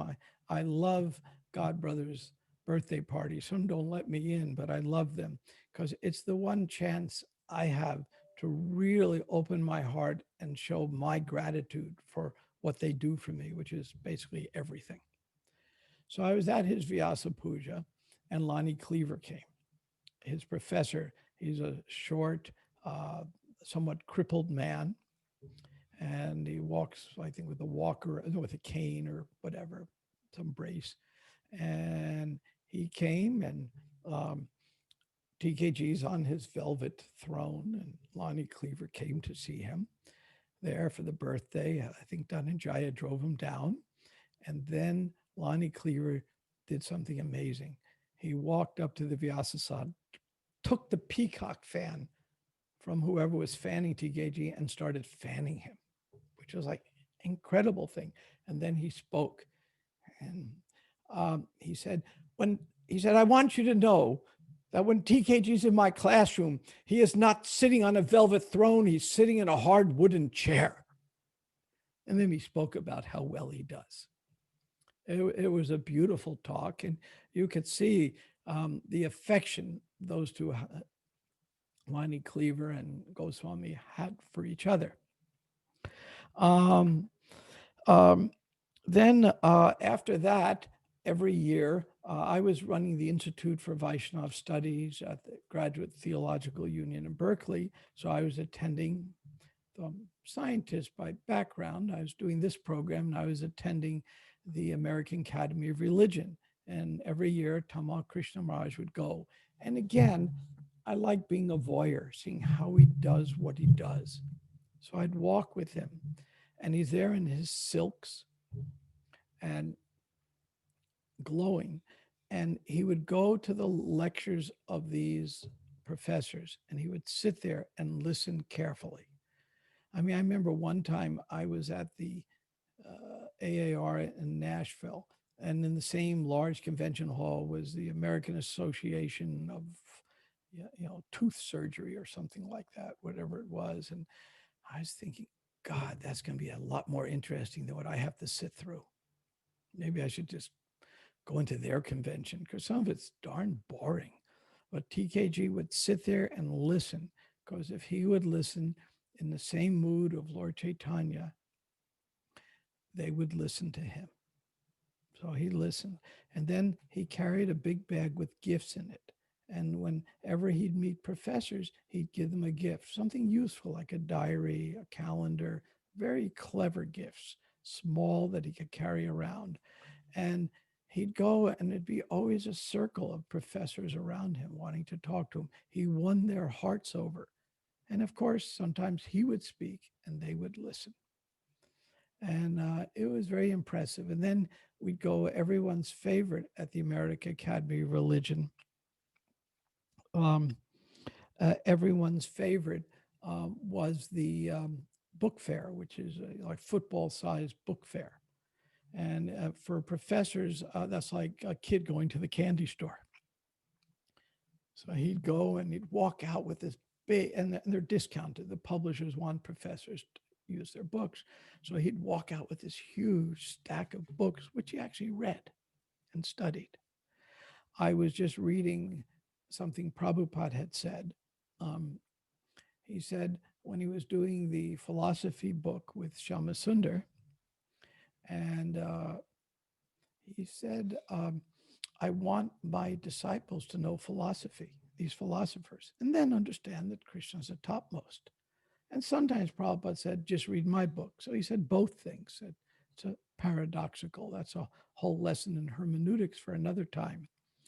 But so TKG understood Prabhupada's desire that way, and would get this stack of books and study it and try to understand how we fit in, which of course ended up in his wonderful dissertation.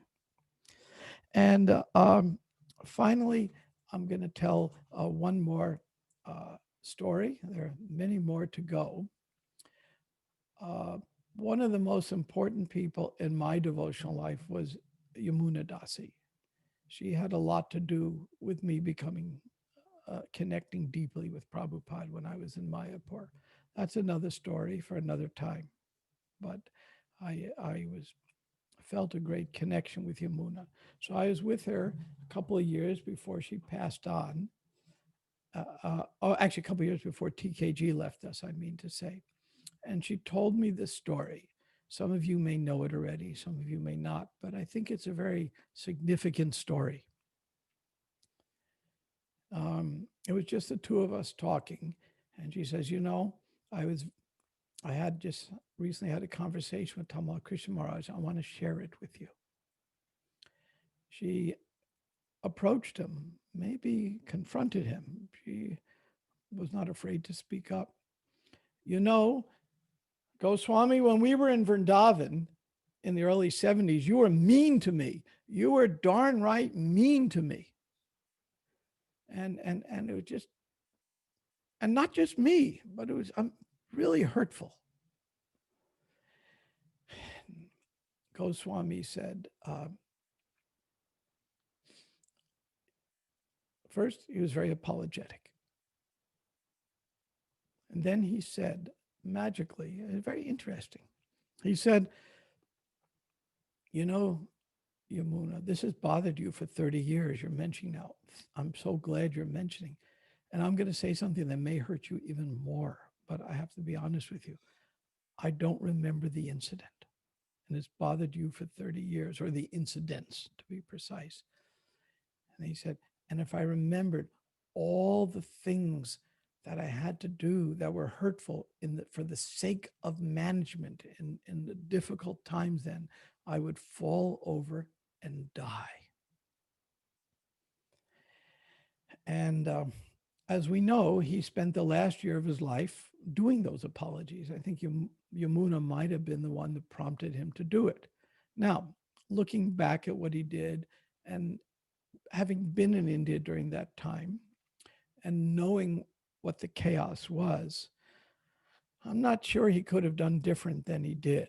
I mean, it was such a chaotic scene in India, and everyone was so young and immature. And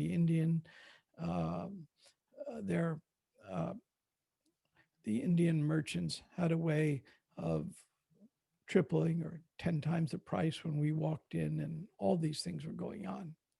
And he was trying to somehow make sense of it all.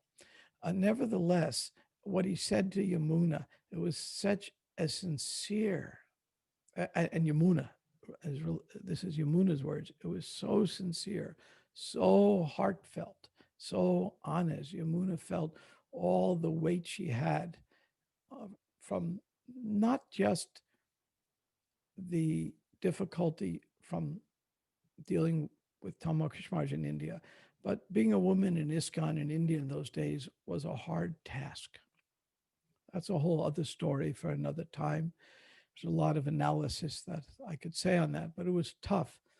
And he said he really alleviated all the pain in her heart for that incident and many, many other incidents by the way he so openly opened up his heart to her.